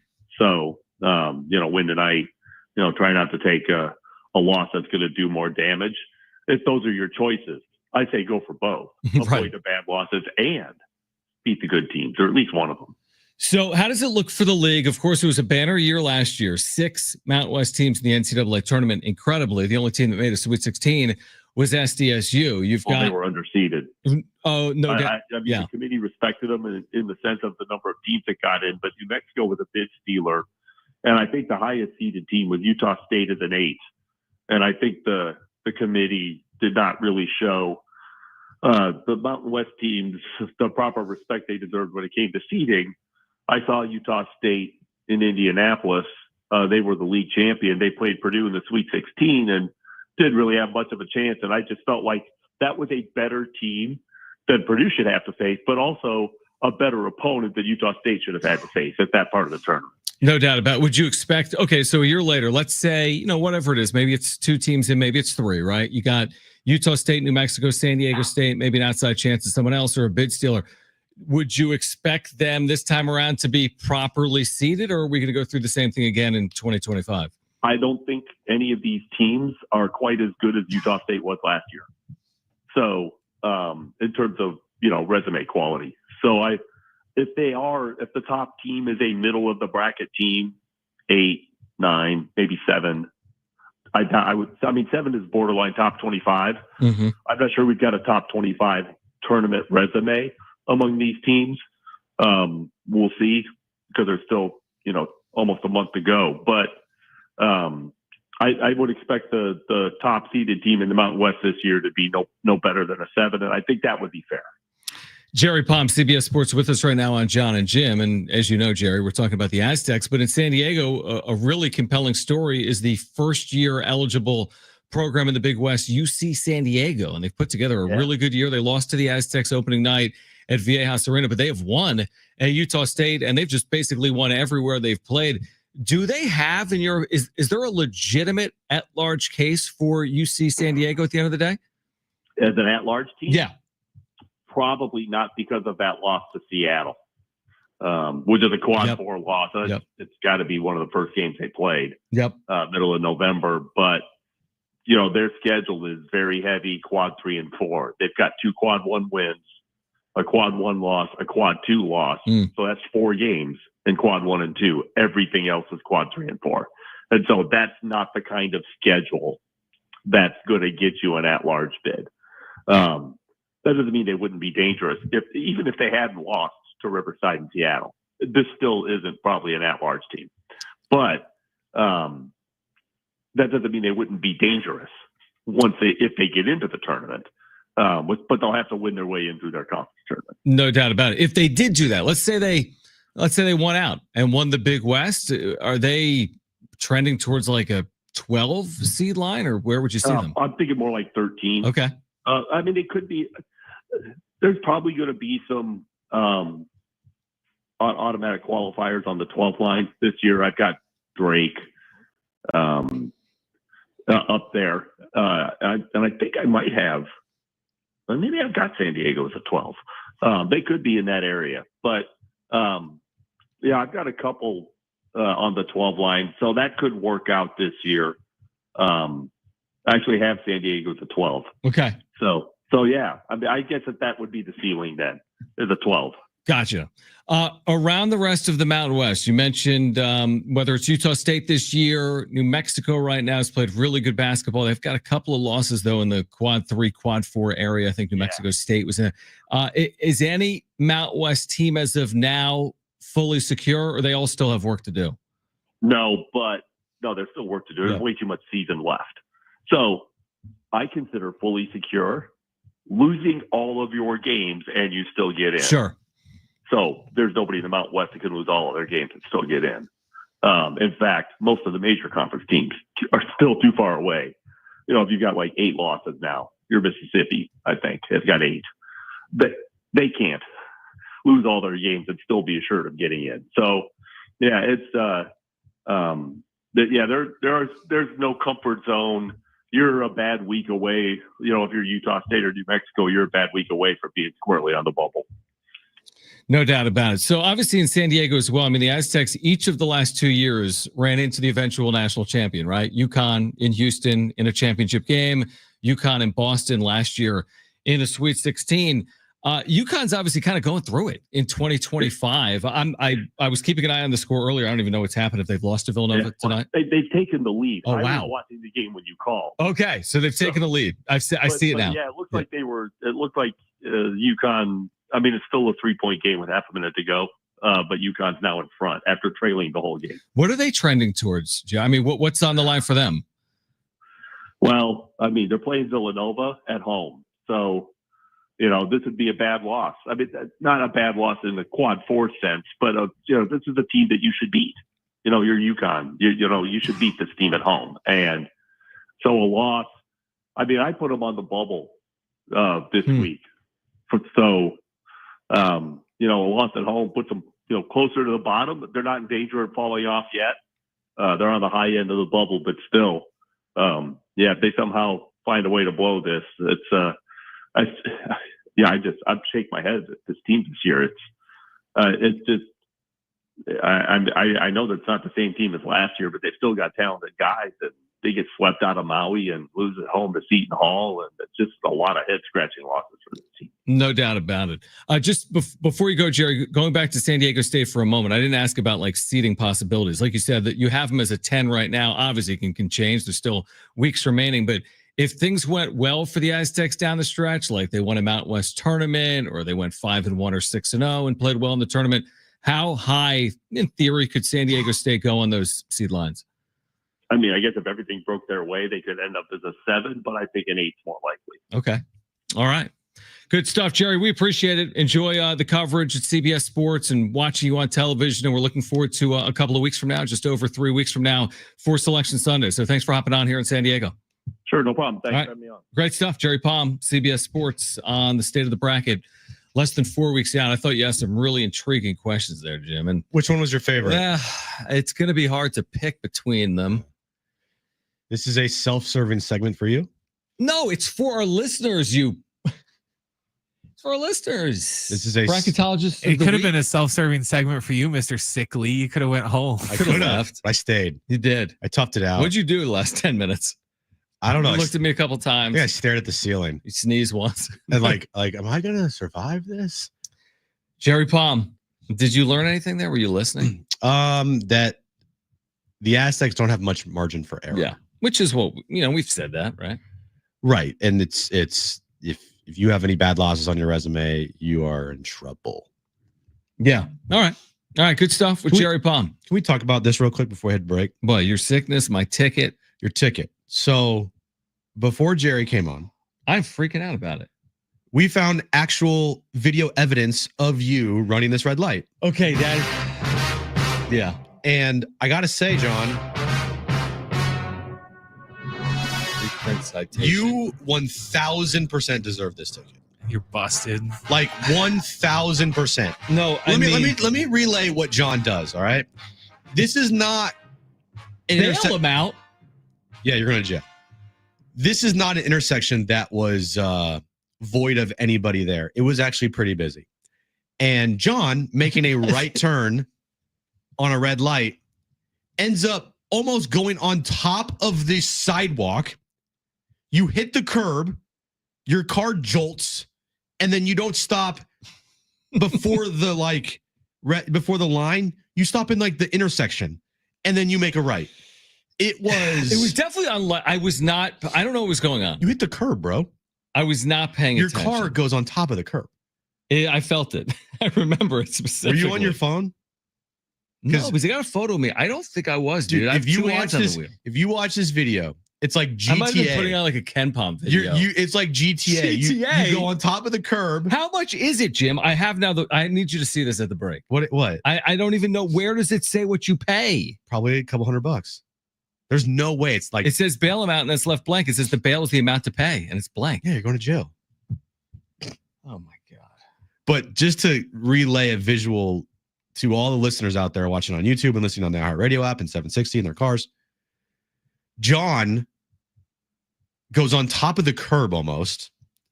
Yeah, I did. And you stop in the middle of the intersection. I did, yeah. And then you make a hard right at a red light. You deserve it. And you were going fast too, bro. You weren't like, I wasn't. Yes, you were. I was going like 12. Watch this video one more time. It makes it even worse when you watch this video. I mean, this video isn't exactly like. No. Okay. Let's go. There's a car in front of you that stops. You come up hard, bro. You are on a mission here. You're going very fast. And when you stop, you're in like the sidewalk intersection area. And you look at this again.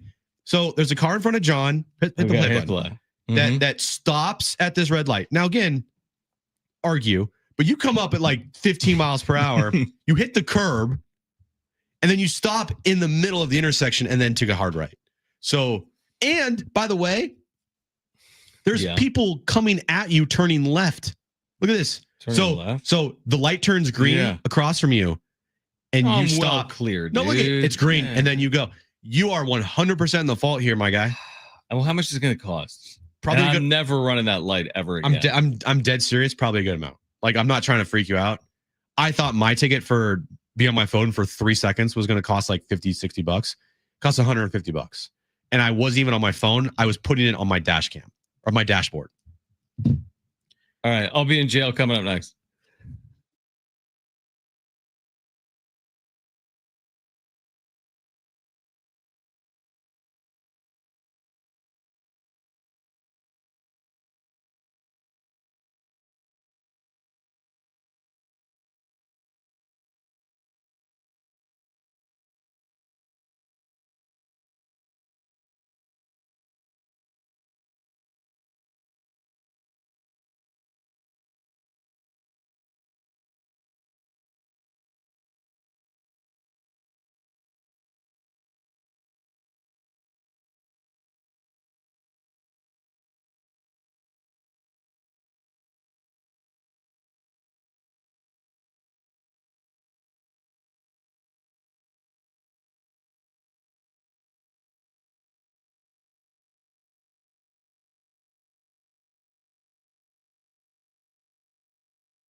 What a day.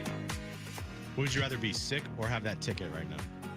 Probably I don't like being sick. Yeah, But then again, I don't like Sick. having $500 that I owe. Money's money, man. I'm just And a point on your license. the part that bothers me, and maybe it shouldn't. I don't like the whole like they're watching me turn. What? But technically, they wouldn't have been watching you if you didn't run the red light. I learned that from Law and Order last week, that those cameras on the red light, they don't turn on unless someone runs the red light. And you ran that thing. You ran that thing, I ran. bro. I did. I'm not. I ain't going to court. I promise you that. The best part of that about that video isn't you running the red light. It's you hitting the curb, like almost like it probably jolted you. I did. It did. I'm like, did I like hit something? What I hit? And it made you stop. If you didn't hit that curb, you would have easily just rolled, like gone through. Are we sure it wasn't green? It was 100% red. Maybe I thought it was green. It was yellow. Well, you hit it. You hit the curb, and then you stopped in the middle. I stopped right in the intersection. Yeah, you were not like it was not a. What do you think the max on that is? 500? Yeah, it's probably good. It's a good one. It's a good one, bro. Well, then I'm not doing anything for next month. It's a good one. Hey, look, maybe you'll learn next time. Don't. You know me. You've been in my car. I go like 30 on the highway. What they should do, why don't I get credit? I should get $5 every time I pay attention. So they should have loaded up my account with all this money that they could then subtract if I made a mistake. It could have been much worse. You know how it could have been worse? You like get in an accident. Oh, or yeah. No, I or they catch you while you're on your phone too, and it's a double whammy. I definitely was not on my phone in the video. No, your eyes were like this. Yeah, I had like two hands on the wheel. Yeah, you were kind of buggy-eyed. Oh my gosh. All right, Aztec basketball at 8, pregame at 7. I'm gonna walk to the arena. You might have to. Can you take me over there? I can't get another ticket, dude. No, I'm kidding. You're a menace to society. You know, now it's like you can't get another ticket because it's gonna like start stacking up. It goes on your record, bro. Dude, what's it called? Points? Yeah. How many points can you get? Not a lot. I'm like LeBron. They're gonna take away your driver's license, put you in jail. You'll be a convicted felon. I just Googled points ago. Of course you did. See, the best part about this is I could just say things and John will just freak the F out. You can't get 4 points within a year. Oh, you got one. So you got to basically be on the Bronny approach. Like don't score. Like just stay on the bench. Stay on the bench, guys. Let's get to it. I'm so flustered. I know you are. Let's get to it.